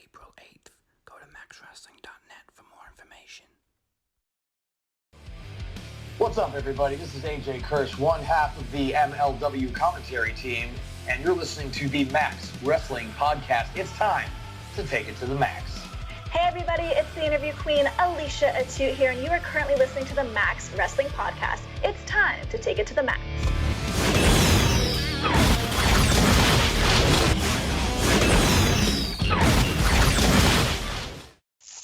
And now then, AEW St. Paddy's Day Smash. Well, I started saying Paddy's Day there, right? Yeah, you guys today. You know what? That was like weird Rostin. I don't know what the fuck that was. It's got to be the only patron saint's day that the whole world celebrates. And they try to get really drunk, but most people have work the next day. Yeah, that's why. The excuse is it's a reason to drink. Hey, it's a depressing day. Well, it's a depressing day for yours truly because my grandfather was born on St. Patrick's Day. Rest in peace, Poppy. Oh man, happy birthday! Well, it's a day to celebrate. You know what I mean? You got to drink for him. He don't drink though. I don't drink. Ah, All right. Well, Dynamite kicked off with the Cody and Penta match, which I was expecting us to get further down the line. I thought they were going to build it a little more, but it ends with a lame ass roll up from Cody. Yeah, that kind of really threw everybody off, and I do mean everybody. Mm-hmm. The whole Discord was like, "Was that really the finish? Was that the?" Roll the and I felt motherfucker up. like that whole ramp spot, or not ramp spot, whatever, the guardrail spot was like super black, like blackbusters or whatever. I was like, you pull this fucking goddamn guardrail out. You're like, excuse me, we broke this last night. I just placed it for tonight's match. Fucking Penta grabs it, puts it on the other one, and I'm like, all right, cool, we got a new spot. It was like fucking, he like barely threw him on it, and then when Cody does the dive, he's just like, hey, like, I'm gonna kind of shove you, just go land on it. I'm like, this is fucking lame. This was some WWE shit right there. That kind of made me mad. I assume we are going to get another match because Penta attacked Cody after the match before Nightmare Family came to the rescue. Yeah, I don't think they're done. I think this thing is going to go for a little while longer. I don't know how much longer, but at least a little while longer. Well, I doubt it was going to carry on until the next pay-per-view because that's in May. You know what? Maybe. Well, it's barely going to... I don't know. Maybe. We can only hope. I mean, it's something good for Cody to do, that's for sure. Yeah. Well, backstage, Don Callis has been doing a lot of taunting this week. Backstage, he taunted the Young Bucks about their deteriorating relationship with Kenny Omega. Like a total fucker. He's like, I want you guys to look yourselves in the mirror and ask yourself, are you the same Young Bucks that I do in New Japan? And I'm like, of course they are, you dork. Look at them. But nope. Don Callis, he's not the same guy from New Japan, so of course he's not going to see them as the same guys. Yeah. The Forbidden Hand? No, you're the shit stirrer. That's right. Absolutely, he is. And it's great because I really don't know anybody else that can play the role that he's playing to do it as well as he's doing it. No. Like he's getting some big old nuclear heat, and what is he doing? He's being a Kenny Omega mark. Yeah, literally. So he's pissing off the same people that were getting pissed off a year ago. Enough with Kenny Omega. He's not the best. Stop with Kenny Omega. Right. Guess what, bud? He's the best. Travis and I are both calling our lawyers this week because we had to watch Jade What's Her Name wrestle again as she squashed Danny Jordan. And then Travis went to call his lawyers because he doesn't like the new name for the new faction. MJF officially introduces the Pinnacle. Hold on. I gotta say something about Cargill. I apologize. So they bring back Danny Jordan, who I love, from Long Island, New York. So for those that don't know Danny Jordan, no wonder you love her. And New Yorkers got to stick together. Right? Shut the fuck up! So as I was saying, we defending our chutzpah. Fuck you. I hate you guys. So when it comes to Danny Jordan, you do. When it comes to Danny Jordan, I believe the floor is mine. When it comes to Danny Jordan and the whole thing with the mean book, she's got like the Mean Girls type gimmick. But watching Jade Cargill squash her, I'm going to say this right now. Danny Jordan deserves better than this. The only reason why I say that is because she can actually work. And then I see fucking Cargill. who is greener than goose shit. And I'm like, okay, I get she does look very impressive with her size and her build, but I'm not feeling Jade Cargill. And the Pinnacle, I'm actually okay with, but I know Travis was very bowed up that it's called the Pinnacle now. And I know you're not a fan of it, but we can see how it works. Dazzy, you're kind of with me on this one. But yes, Travis was not a fan of the Pinnacle. I mean, they could have come up with a better name, but I don't hate it. I think it's going to grow on me. Yeah, I mean, we've heard worse names of factions. Oh, yeah, we have. But why the Pinnacle? Because they're the pinnacle of pro wrestling. They're the pinnacle of pro wrestling. I don't give a shit. It's stupid. Stupid now. Stupid. Stupid is, stupid does, bro. Good lord. Exactly. And that's why they're Pinnacle. Are you doing the megaphone? Are you Jimmy Hart over there? No, I'm in my car. I got backup just in case they turn my microphone off.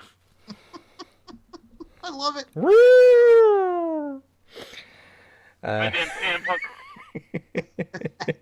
CM Punk and Johnny Ace, yeah. Great heel promo from MJF though, and he really carried it for a good few minutes. It'll be interesting to see when Inner Circle come back as faces. Speaking of faces, yes, Travis, Lance Archer was a face for a few weeks, months. I was actually questioning that too. I would like to stick up for my boy and just also go with my boy Travis. Okay, I'm gonna call my lawyer. I'll call my lawyer too. My lawyer too. Well, my cousin is a lawyer, so I'll call my cousin Joseph up because me too. Goddamn what? All right. Oh, gibbering. Is you should be down on your fucking knees. Anyway. Yeah, I was gonna say, is his name Vinny? No, it's not. So okay, when it comes to Lance Archer, I was kind of like when he was with Cody and when he was feuding with Cody and when he was feuding with all these guys, and then of course the Eddie Kingston feud, he kind of like flip flopped a lot between face and heel. I mean, he didn't officially turn face, but he was teaming with all the faces. For 900 days. Yeah, tweener. Still not a heel. Yeah, my guy Brian Alvarez hates that word. Now he's officially a heel again. Well, because he's feuding with Sting. It's Sting! He's got a feud with Sting! Yes, during... I don't understand how this big, gigantic monster motherfucker is going to deal with his old man handle, but don't slam me too hard. Are you fucking kidding me? The size of this gun. Alright, let's skip ahead. During Tony's obligatory interview, because he has to interview Darby and Sting every single week for some stupid reason, just so he can say, "It's Sting! It's Sting!" Darby offered an open challenge to the Dark Order for the TNT title, but was interrupted by Lance Archer and Jake the Snake, who threatened both Sting and Darby. But then, shock horror, Team Taz interrupt, because of course they do. But what was surprising was Brian Cage kind of distancing himself from the group and showing respect to Sting. Right. That's right, goddamn face Brian Cage, let's go. Okay, I gotta add this because you were talking about Tony Schiavone. So one of the worst wrestling games in history is WCW Backstage Assault. Oh. Every time that game is, oh my god. So every the time drizzling shits. So every time I hear Tony Schiavone talk about it, Sting, it reminds me of his overdramatic calls in WCW Backstage Assault. I've never seen a move like that. What's he going to do with that? That's what it reminds me of. You know what's funny? That's how Michael Cole commentates now. I saw gameplay in my head and got really scared. Yeah. Alright, going back a little bit. Moses is going to love this one. Matt Hardy, Private Party, and the Blade defeat Jungle Express and Bear Country. I'm pissed because my boy lost. That'd be Bear Bronson. Well, I mean, it was Marco Stunt who ate the pin. I know, but still, he was on the team, goddammit. Bear Country kind of come out of nowhere. I'm not super happy about it either. I mean, it was a match. It was fine. I'm not going to, fucking eat their lunch on it, but you bring out Bear Country just to have them argue with Jurassic Express, and I'm like, so what the fuck was the point of this? Like, if you knew there was tension between these teams, why did you team them together? Reasons? No. Bad reasons. Well, Impact had a 6-on-6 tag match, so we need to have a giant tag match. Tit for Tony, tat. guys, look at that, pal. I can say, no, neither company needs a giant tag match. Stop it. Yep. Stop right now. Thank you very much. Unless it's a bunch of stars in, like, the main event. Yeah. I don't need to see a geek 6-man, 8-man, 10-man, whatever. No. Nope. Alright. Kingston and Mox finally got to team up, which was great. I love their backstage promos. Keep it coming. They defeat the Good Brothers before Omega and the Brothers retaliate, and the Young Bucks finally make the save. Well, they save Mox from getting his throat crushed. But then they refuse the Too Sweet. That's right. We don't play that heel shit. You know it's coming. You know it's coming. Young Bucks and the Good Brothers. Also, Don Callis with a t-shirt. No slapping your leg when kicking. That was funny. Oh, that. I laughed so hard in my tummy I could buy that shirt right now. Oh, I hope so. Alright, Rey Fenix got a win over Angelico. What was that? He said help a brother out. Oh, okay. He's really going to help me buy the merch. I'll get Maria Kanellis with a t-shirt gun. I'm burning up in your love. Sorry, I missed that. You're going to bring in Maria Kanellis, I'm going to pull the Carl Anderson. Oh, yeah, baby, we're dancing. Oh, we're dancing. Oh, speaking of Carl Anderson, he said on Impact, he mentioned his kid being at home with his hot Asian wife. I'm like, wait a minute. Yes. Didn't you get called out? No, that was Jason Jordan. Jordan. They're all good. No, months ago it was Carl Anderson. Oh, apparently he's still with that hot Asian wife. Oh, they all good. Okay. No, they're all good. But yeah, Jason, no, he got a lecture or whatever, and they're good now. But yeah, goddamn Carl Anderson in his whacking hand. Oh, boy. Whacking hand. But yeah, Jason Jordan, asshole. Oh my God, JJ, come on, JJ. Dad, I had so many sex with a lot of women, Dad, and they were saying about me is wrong, Dad. It's horrible. You know I used to love doing that because every week he was a whiny little bitch. Dad, put me in the match, Dad. Don't take me out. Like, well, he obviously didn't inherit Kurt's integrity. No, he did not. Hey, Kurt Angle went through women though too in his own right. He went from Karen Jarrett to Raka Khan, then to friggin' the woman he's with now, Giovanna. To be fair, Karen cheated on him. That is true. But I'm just saying, he went from Karen Angle to Raka Khan. How funny is that? Because they're both in TNA at the same time. She's with Double J, and he's with Raka Khan. And Raka Khan can squish Karen Jarrett. That she could. I'm just saying, I've never said this on the show, but I got to say this to you, Dazzy, and to you, Mr. Moses Marquez, my Max Wrestling 4 Horsemen brethren. Kurt Angle's got jungle fever. Uh-huh. Hey, when he was refusing, when he wanted to have bestiality sex with Charmel, that didn't happen, so he got him some Raka Khan. Wow. Damn, Kurt. Move on. What the shit? You don't remember that storyline in 2005 when he feuded with Booker T because he wanted to have bestiality sex with Charmel? Yep. It was horrible. Oh, my God. Horrible. All right. Oh, my God. The flashback. I posted this morning, this is the first match in a long time that I've watched twice. And I watched it twice in 12 hours. It was good. The main event was off the fucking chain. Oh, God, it was so fucking good. Dude, like, I was streaming in horror. I was enjoying every minute of it. At one point in time, I swear to God, I'm looking at Britt Baker. I'm like, you just pulled an Eddie Guerrero, because her fucking forehead would not stop leaking, and that shit just kept pouring and pouring and pouring, and I'm like, oh my God, somebody make sure and then to fucking make me, freak out because that's what wrestlers are supposed to do, I guess. She gets up and just starts stumbling around. And I'm like, oh, God, dude. Like, she's fucking somebody get some of her goddamn attention. And she's like, no, I'm stumbling around. I'm going to get these fucking thumbtacks. Fucking thumbtacks!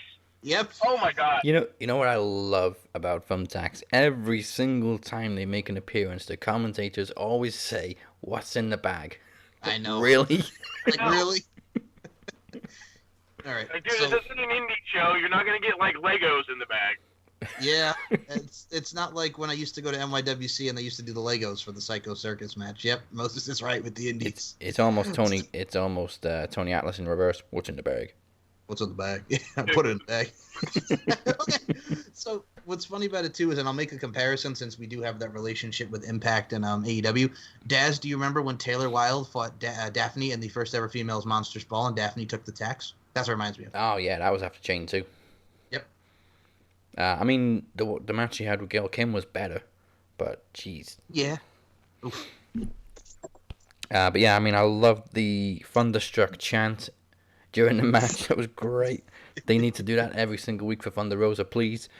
There was a curb stomp on a freaking chair. Reba went through a table. Oh my God. Powerbomb on the tax, and then finally the Fire Thunder driver through the table for the win.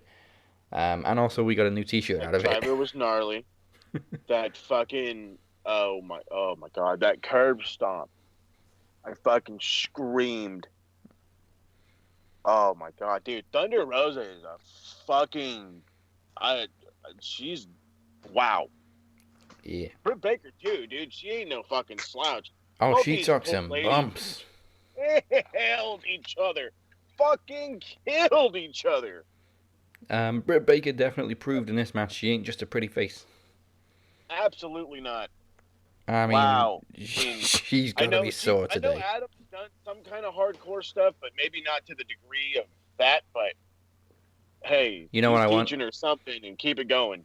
You remember when Britt Baker became a meme of her reaction of Adam Cole? I want to see it in reverse now. I want to see Adam Cole reacting to her match. That'd be so good. Like, oh my God, poor Britt. Yeah, I can see it now, and it's glorious. And I definitely want that new T-shirt. Because AEW did what WWE should have done with Becky Lynch. But no, we can't put a bloody face on a T-shirt. Oh, they're going to. They already have. It's on sale right now. Oh, that's right. Did it once when she busted her fucking nose. Crazy. Just to think that that's the poster child, quote unquote, for AEW's hardcore division isn't Jon Moxley. It isn't Kenny Omega from their crazy 2 matches they've had. It's fucking Britt goddamn Baker from her busted nose and from this. Like, wow. And yet for the last couple of weeks, weren't we bitching that she didn't get the shot for the AEW women's title? I mean, we still are, but to fucking Lady Okada that doesn't wrestle like Okada. I mean, I'm still pissed that she's not women's champion, but still. As am I. Because, like I said, imagine you're fucking women's champion doing this shit. Catching the eyes of other viewers. She's got to be the only wrestler to have 2 injuries put on a T-shirt. She's just so fucking good because of it. Well, no. I don't know. I want to say like Steve Austin, but I don't remember. I don't think they put his blood face on the shirt. No. I do know that there was the Owen shirt, the Owen 316. I just broke your neck or whatever. Yeah, I mean technically that was Owen's shirt. So technically, Stone Cold did have 2 injuries put on a T-shirt because they put his bloody face on it, and I think it was you can't get blood from a stone. Yes. Well, one of my favorites. So, yeah, he's got 2. Well, so there you go. Stone Cold territory. I was going to say, one of my favorite Stone Cold shirts was Bye Bye Jackass. Yes. That was great. That sounds glorious. Which I believe he wore for the first time in his Unforgiven comeback where he stuns Shane 3 times. Yes. Good times. Great. Great times, even. Well, yeah, I mean, this week we got to celebrate Austin 316 Day, and we get to celebrate again in 2 weeks because it's episode 316. Hell yeah. Boy, yeah. Austin. All right, and Pat Mac show, every time they got a caller, they were giving them the what treatment. It was the funniest thing ever. I got to say, though, in regards to 316, and just because Impact did the parody like around that time, like I still have Shark Boy 24/7. I just kicked your ass out on the T-shirt. I never liked Shark Boy. Oh my God! Who fucking somebody in the Discord was asking me, didn't Shark Boy have a Stone Cold gimmick? And I'm like, yeah. I can't remember the fucking tagline. Shark Boy 24/7. I just kicked your ass. Hell yeah. Shark Boy 24/7. I just kicked your ass. Hell yeah. And his finishing move was the chummer. Oh my fucking hell. I mean, when he was Shark Boy, his original finishing maneuver was the Dead Sea Drop, but then when he became Stone Cold Shark Boy, he was the Chummer, and he used to drink the clam juice. I beg your pardon? Instead of beer, he drank clam juice. People wonder why Impact or TNA was so bad. Well, they did have the Fish Market Street Fight with Shark Boy and Curry Man against Team 3D.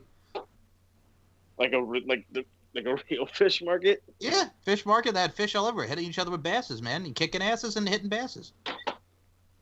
Oh boy. Oh boy. I'm broken. You know what? I'm actually looking at the AEW t-shirts right now because of the Britt Baker one. Rebel has a t-shirt also that says "My crutch is clutch, Rebel, not Reba." Absolutely. I like that. Pinnacle already have the t-shirt and it's just like a mountain with their logo on it. That's dumb. You know who else has a t-shirt? Who? Jade. What's her name? What's it say? Why? It just says Jade in her silhouette. Yeah, Jade. What's his name? It's actually kind of like a rip off of the Warner Brothers logo. That's hilarious.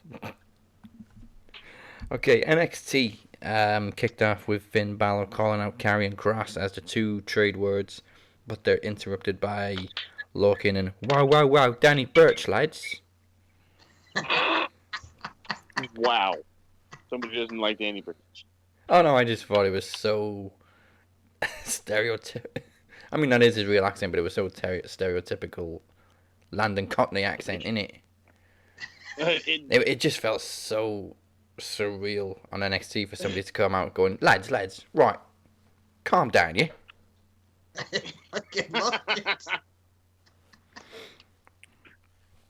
Oh, it's so great. But anyway, Scarlett suggests they defend their tag team titles against Balor and Kross, and naturally they can't say no to Scarlett. I can't. Who can Who say in their right Scarlett? mind would say no to Scarlett? Are you kidding me? That's a joke. Even with Karrion Kross like 20 feet away staring down. Mm-hmm. Yes, ma'am. Yes. Yes, please. Yes, please. Thank you. May I have some more? Yes, my lady. Yeah, I will. We finally got around to Dexter Lumis and Austin Theory, which of course Dexter Lumis won with a chokeout, and like we said, Johnny Gargano. Oh my god, this stupid fucking piece of shit. So this fucking geek, they're like standing there after they've had a match for like 7 or 8 minutes, beating the crap out of each other. And he's standing there, and fucking Austin looks at Dexter. He's like, "I know you didn't say all those things about me." Fucking Dexter says shit. I don't even think he blinked. And he's just like, "I knew you didn't say those things." And he just like jumps on him and shit. I'm like, what the fuck is going on? It's great. It's like, you're such a dork. And he's like, how dare you? You lied to me. You don't like me. You don't like my abs or whatever. I was like, okay, I'm sick of this shit. Yeah, like, it's getting uncomfortable now. I gotta say, when he was in TNA feuding with Mr. Anderson, and he was obsessed with Christy Hemme, and his theme song was a Christy Hemme song, and just everything that was encompassed in that gimmick, because the reason why he liked Christy Hemme because his mom's name was Christy, and it got really weird. But it's one of those things where, like, what's weird about this too is just the whole thing with Austin Theory, and I hate it, and I just want it to end like Moses said eloquently. But it's also up to that point where I hated it when he was feuding with Mr. Anderson and obsessed with Christy Hemme. Then he went to the Nut Farm, and he was teaming with Gunner, aka Jackson Racist. So it's bringing back a lot of bad memories for yours truly here. Yeah, his mother's name was Christy. Why did you say that name? Fucking, I hated it. And I liked him because he was in the Gut Check and he was good, but then they made him a nut, and because of based off of Dexter. And I'm like, WWE's doing a much better version of this because he doesn't talk. When he was Samuel Shaw, he talked, and he was so obsessed with Christy Hemme. They also gave him a sidekick in Santana Garrett, which didn't last long. I remember it. She was what was her name? Brittany, right? Brittany. Yes, she was the original indie. She developed a crush on the psychopath.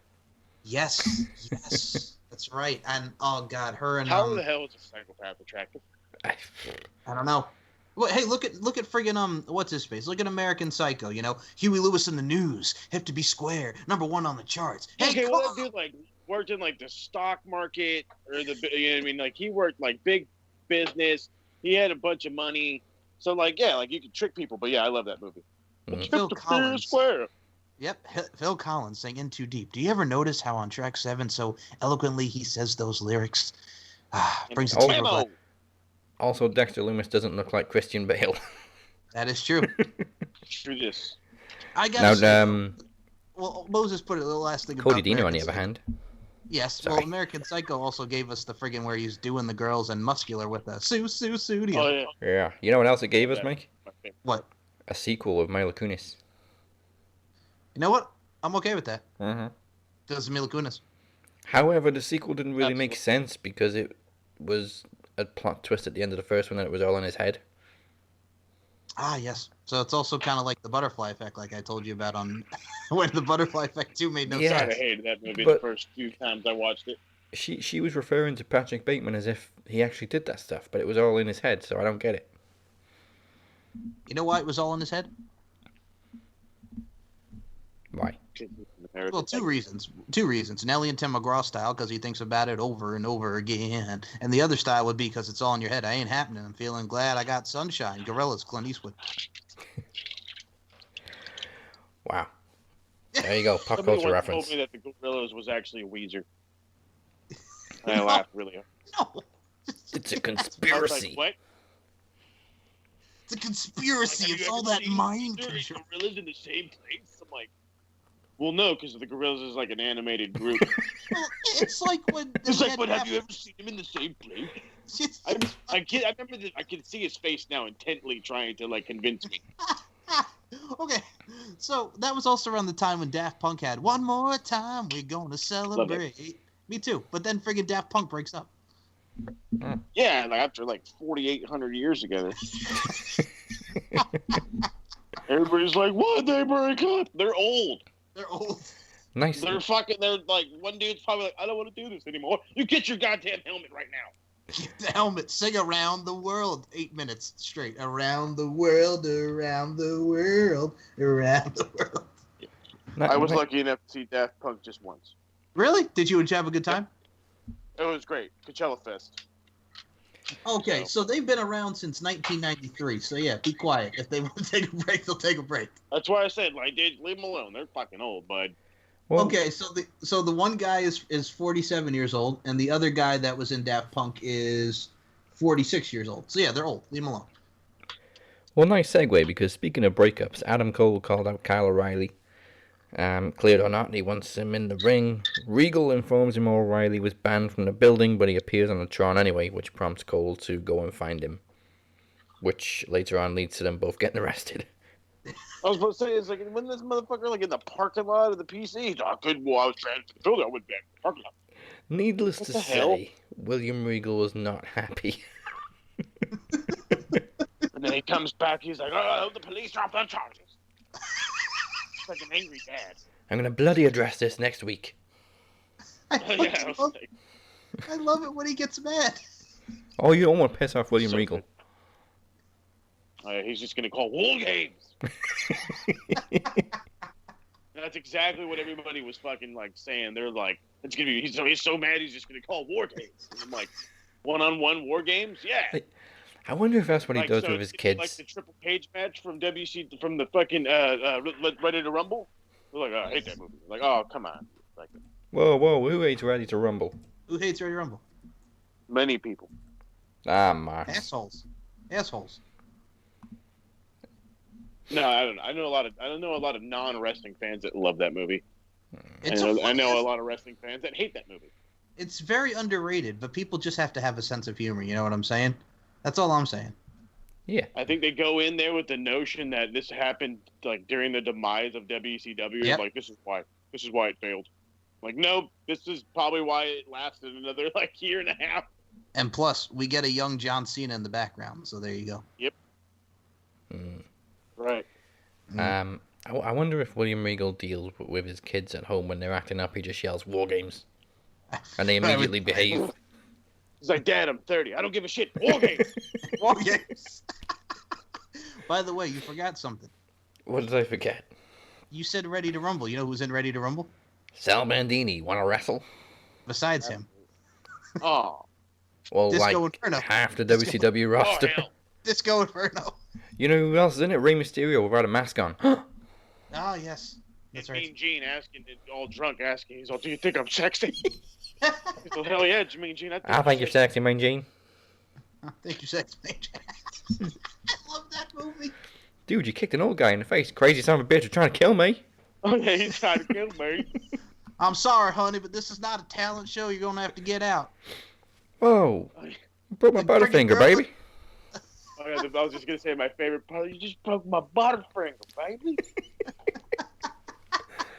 Like, it's so underrated. And people... I hate butterfingers, bro, but I used to say that shit all the time. Like, dude, somebody broke my butterfinger, baby. Wait a minute.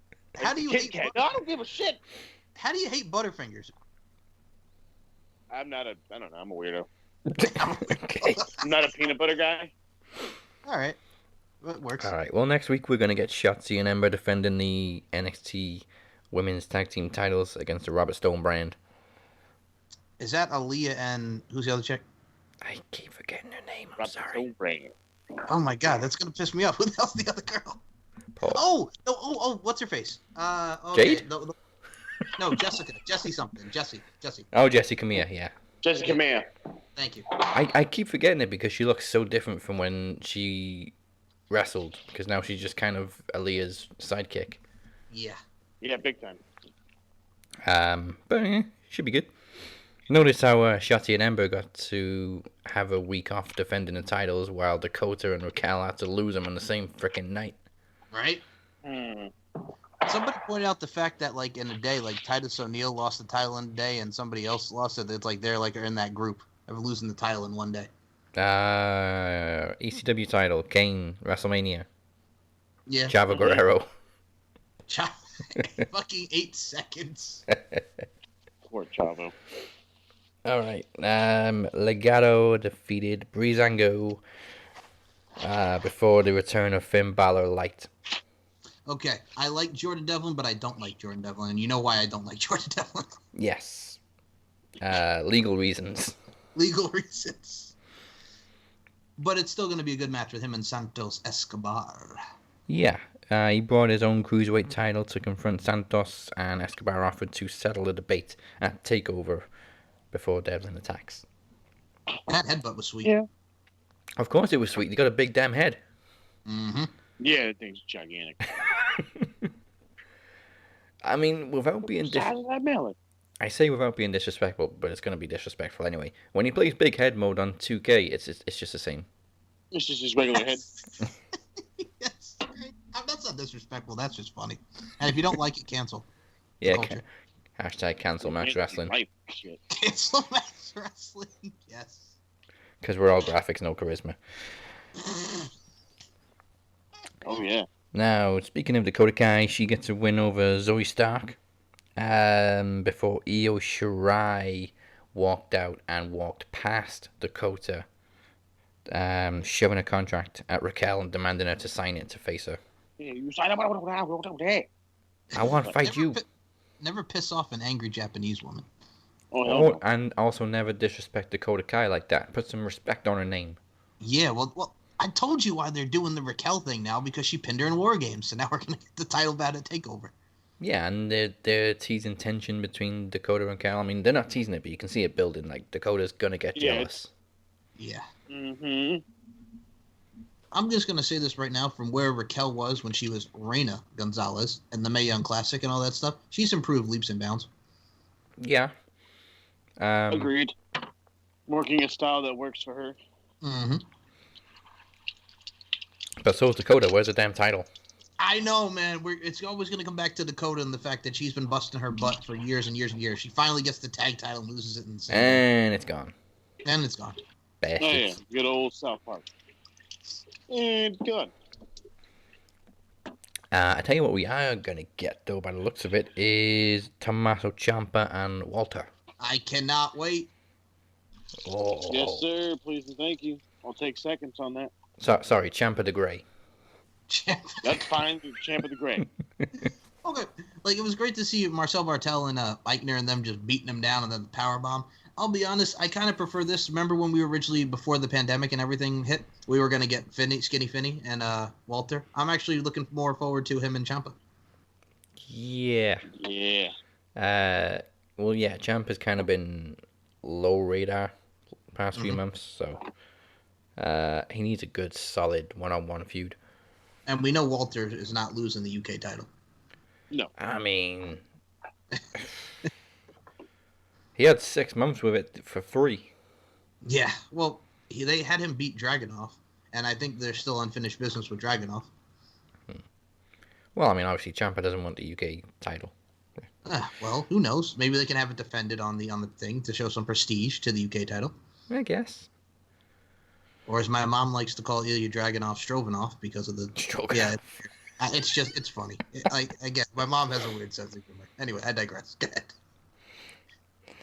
You know what? You mentioned that. There's a Harry Potter meme from the first movie when Voldemort says, "Let me speak to the boy." And Quirrell responds, "My master, you are not strong enough." And his face is just beef. That's right. I forgot about that. Sorcerer's Stone. Yeah, that's right. Hey, philosopher. Let's not go with a title change over here. Whew. So LA Knight made his in-ring debut in NXT. Say it right. Sorry, LA Knight. Wins his debut match against August Gray, despite being distracted by Bronson Reed ripping up his jacket. Yeah, whatever. Yeah. I'm not looking forward to this feud. Like, okay. This is what we're going with? Yep. You're ripping the man's clothes? Okay. Yep. Okay. Well, okay. Yep. I'll raise you that. Dean Ambrose ruined Chris Jericho's light bright jacket. Well, yeah, but Jericho killed Mitch. The plant. Exactly. Plus, I mean, Jericho's jacket had lights on it, for freak's sake. Yes. That's true. But I digress. Well, okay. Paul Heyman went through Lita's bag and threw out her panties and everything to the crowd when Brock Lesnar was facing Matt Hardy and Jeff Hardy going into Backlash 2002. Yeah, not the best send-off. Nope. Because Crime Time did the same thing on their retirement match. That is true. Brooklyn. Yes. Pop a 40 and check your rollies. It's crime time. I love that still to this day. And the best part about it is it's so stereotypical because, they're in the bank robbing the bank, and then here comes JTG up to friggin' the camera. I'd like to give a shout out to Day Day and hey, up in this piece, baby. Shout out to everybody in the crew. Woo, woo. And the whole thing when he's going up to the camera while he's robbing it. Gotta love it. You just know Vince wrote that shit. Absolutely. It's something straight out of Bebe's Kids, for God's sake. That's one way of putting it. Main event for NXT, Lorcan and Danny Burch defeat Balor and Kross, which I think we knew they weren't going to win the tag team titles. Did Danny Burch get hurt? I think he got hurt. Yeah, he did. Concussion. Oh. I mean, I wouldn't be surprised because Kross just laid everybody out at the end of the match. Yep. Yeah, either that or a stinger, but yeah, like he got not Saito'd, but he got suplexed and landed kind of awkwardly, and then he just rolled out, and I was like, the hell? And then all of a sudden you just see him like being looked at by a doctor, and I'm like, from the looks of it, it's either a concussion or it's a stinger. It's like he's like not trying to move his neck, you know what I mean? He's not trying to really turn around, but his eyes were gone. Like from the TV screen I was looking at, I'm like, yeah, no, his eyes are he's barely there. Yeah, it's a shame because it was pretty sweet. Because didn't he like run across and Kross just counted it with a Saito? Yes. That was sweet. Yeah, that's what it was.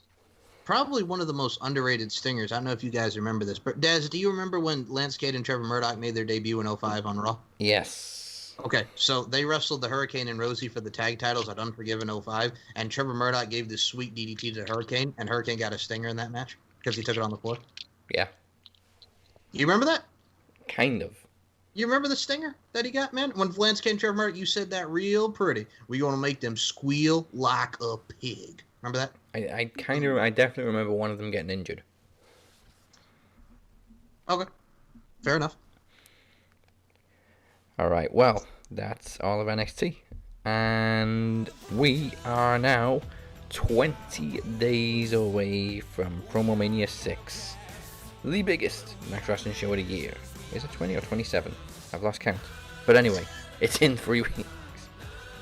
On April 8th on Facebook, YouTube, and all podcast platforms, the card is fully loaded. It is the most stacked special event we have ever had, with 7 competitive matches. Let me talk to you about them. It all kicks off with a pre-launch show on April 6th as Chris Durham, Cypher, Moses, and Travis compete to become Mr. Ironbank 2021. The winner will have a year to cash in on either the Knowledge or the Promo Champion. Also on the pre-launch show, Travis takes on the Essential Robert Davis in a first time ever promo exhibition. They kinda crossed paths at the Maxis in a tag match, but Travis didn't know that it was going to be Robert, so this will be the first time one-on-one. And then on April 8th, we present Promo Mania 6. Moni Lynn and Moses Marquez go one-on-one again for the first time ever, and providing the match goes ahead, both will receive championship matches at Trivia Takeover. It's Moni's first appearance in 18 months. The Phoenix has his hands full, and we're not just talking about all the gold he's carrying. He will defend the Knowledge Championship against Daniel Crimmins, and the winner will have to defend the title later on the show against Mike as he cashes in the 2020 Iron Bank contract. Looking to become a 3-time Knowledge Champion. Joining the Phoenix up there. Yes. And the Phoenix is also the current reigning promo champion, and for the first time ever, there's a lot of first time ever this year, it's title for title as he faces world champion The Shape, which I believe Saturday will hit 100 days in a very unique cinematic showdown. And it's been almost a year in the making. The Demoness and the Kingpin both return to promo competition as they go head to head for the first time ever. Don't miss it on April 6th and 8th. It's Promo Mania 6. Do we have everybody's attention now? Okay, I will say this. Here's an interesting stat and fact, since you were talking about stat and facts on the website. So at last year's Trivia Takeover, we almost got Nicola and Amir for the promo title, and we almost got Travis and Robert Davis. Yes, we did. So we're making up for lost time this year. Yep. I mean, we almost had the Demoness and Amir, but because Moses defeated Amir, he took the number 1 spot. Yeah, that's the guy that ruined it. Me. And that, of course, triggered his chase for the promo championship. Mm-hmm. Yeah. Now, speaking of Amir, 2 weeks ago we finally heard from, well, not the Demoness, but Nicola, who I don't really know how to describe it, was under some sort of possession, yeah, from her. Last week, Chris Maldonado made a surprise appearance to address Amir, which didn't really go down well with the Kingpin. And the Kingpin now has a response. Let's refresh your memory, and then the Kingpin is here again. The message.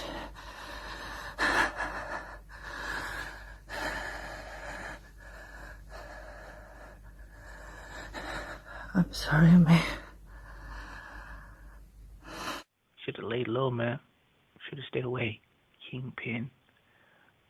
Your rain? The only rain you see is on bad weather days. Evolution is fucking beautiful, bruh. Kingpin.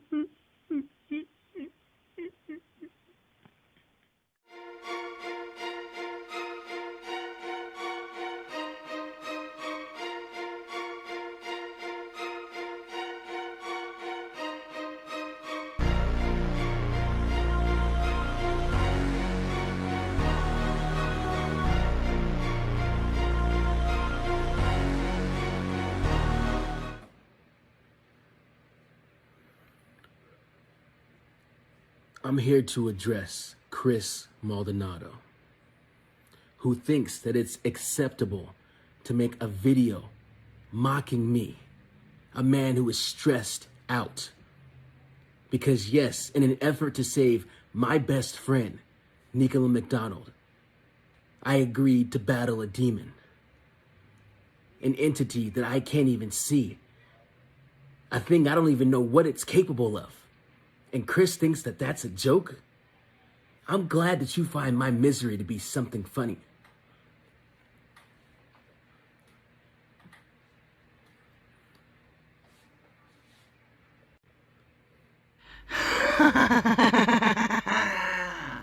What the fuck was that?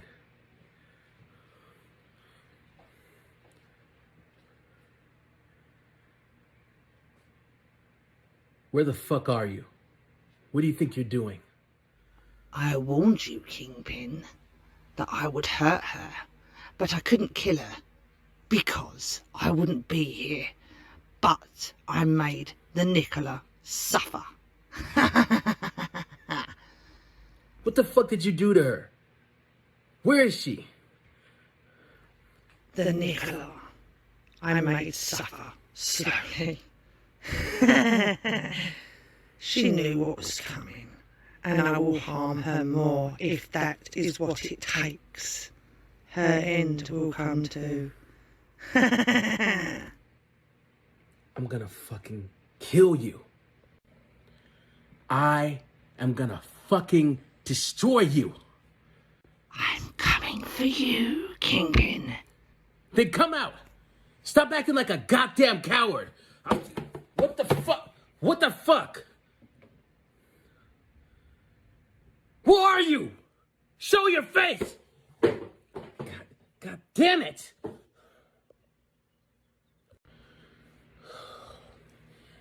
So fucking sick of this shit. What the fuck? Ah, what the? Ow, God! Ow! No! Ow! Ow!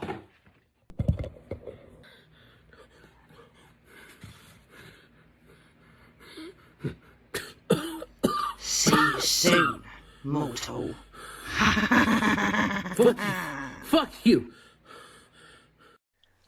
I don't know what is going to go down at Promo Mania. All I do know is it's getting pretty intense between the Demoness and the Kingpin. Oh, yeah. I mean, from that promo, you could almost say it's getting bloody intense. Fucking bloody. bloody. Oh, yeah, fucking bloody. Again, it all goes Like, down seriousness. April 8th at Promo Mania. Well, thank you everybody for tuning in. This is the Max Wrestling Podcast. Remember to like and follow Max Wrestling on Facebook. Subscribe to our YouTube channel, as well as Andre Corbeil's channel, and follow us at Max Wrestling UK on Twitter and Instagram. We're also on SoundCloud, Spotify, Apple Podcasts, Google Play, iHeartRadio, and CastBox. Cast Bizarre!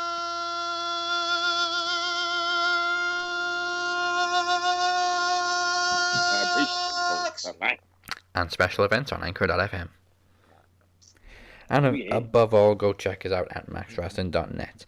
Follow us on social media at TheCaptain512, at MCL92, at Walker_TA92, and at SMRPodNet. Before we tap out and bid you adieu, it is time to remember that Twitch makes Vince's dick itch, and everybody on Anchor thinks Vince is a wanker, including Moses Marquez. Absolutely. Twitch is the new place to be. Follow me on there. Twitch.tv/BigMo2425. Playing Call of Duty, Black Ops. You got a console gamer going to PC. It's harder than you think, but I'm a good player. So that's how I get down. Playing some Valorant. Playing, God, what was the other weird game that they had me play? Backstage Assault. They had me hook the Oculus up. And I went and had showed people my right hook, knocking some people out. So, yeah, I'm doing all kinds of stuff on Twitch. So, yeah, remember, BigMo2425. Definitely check it out. It's going to probably be like an everyday stream thing now because I just feel like playing. So I might as well stream it. If you want to hear a guy scream and yell at a microphone while not making sense and then yell at himself for not doing the right thing, then you totally got to watch my streams. Like, according to the 7 people that joined me for 35 minutes, a whopping 35 minutes. Dude, you're freaking hilarious. We need to see your face. That's all. That was the one and only gripe because, and here's the reality, I had no idea how to hook a damn thing up. So I barely got the gameplay going. I barely got the sound going right. It was a little choppy, but one of the dudes was like, "You're too funny. I don't care how it looks." So I will fix this in time, and it's just going to get better. Y'all want to see the face? Subscribe to Max Wrestling. There you go. That's what you need to do. I'm all over the place. And Mike, who you been talking to? Okay, so the latest episodes of the LFC podcast are out. Features Bella Inc., who will be taking on Audrey Mongoose Monique at next week's LFC pay-per-view Booty Camp 2 on lingeриefc.com. I also had on AJ Kirsch, LFC ring announcer and former MLW commentator. He did talk about his matches on AEW Dark as Broseph Joe Brody accompanying Tesha Price and teaming with Casey Navarro against Top Flight. We had a fun conversation. And I was just a guest on my friend Kylie McDonald, the host of the New York Lottery, her podcast, Chapter 20-something, where I talk about future goals, getting into podcasting, advice for podcasters, and so much more. It's a lot of positivity and a lot of advice that I'm taking on myself. So it's a great listen, and it's a great in-depth conversation with yours truly and how my brain works in regards to radio, podcasting, and the whole nine. So you can check it out at SM Show 1 or MCL92, SoundCloud.com/MCLarkin92, StephenMikeShow.com, LingerieFC.com, wherever you get your audio platforms for beauty, strength, and dominance. And yeah, pretty much that's it. And also, Daz and I will be having a new net picks coming out. Ain't that right, Dazarino? Damn straight. First time since Christmas. Yep. And also, I also will add, besides net picks, you can check me out with my four horsemen brethren, Dazzy Dangerously, Moses Marquez, Travis the Walker Anderson, on Max Wrestle each and every week. So tell everybody, now that I interrupt you and I apologize, I feel like Stone Cold Steve Austin. If I offended anybody, I apologize. So Dazzy Dangerously, tell them about net picks. If I offended anybody, I don't give a shit. So, the episode is already recorded. We just wanted to wait until we did this episode of Max to remind everybody that we do have another show. Yes.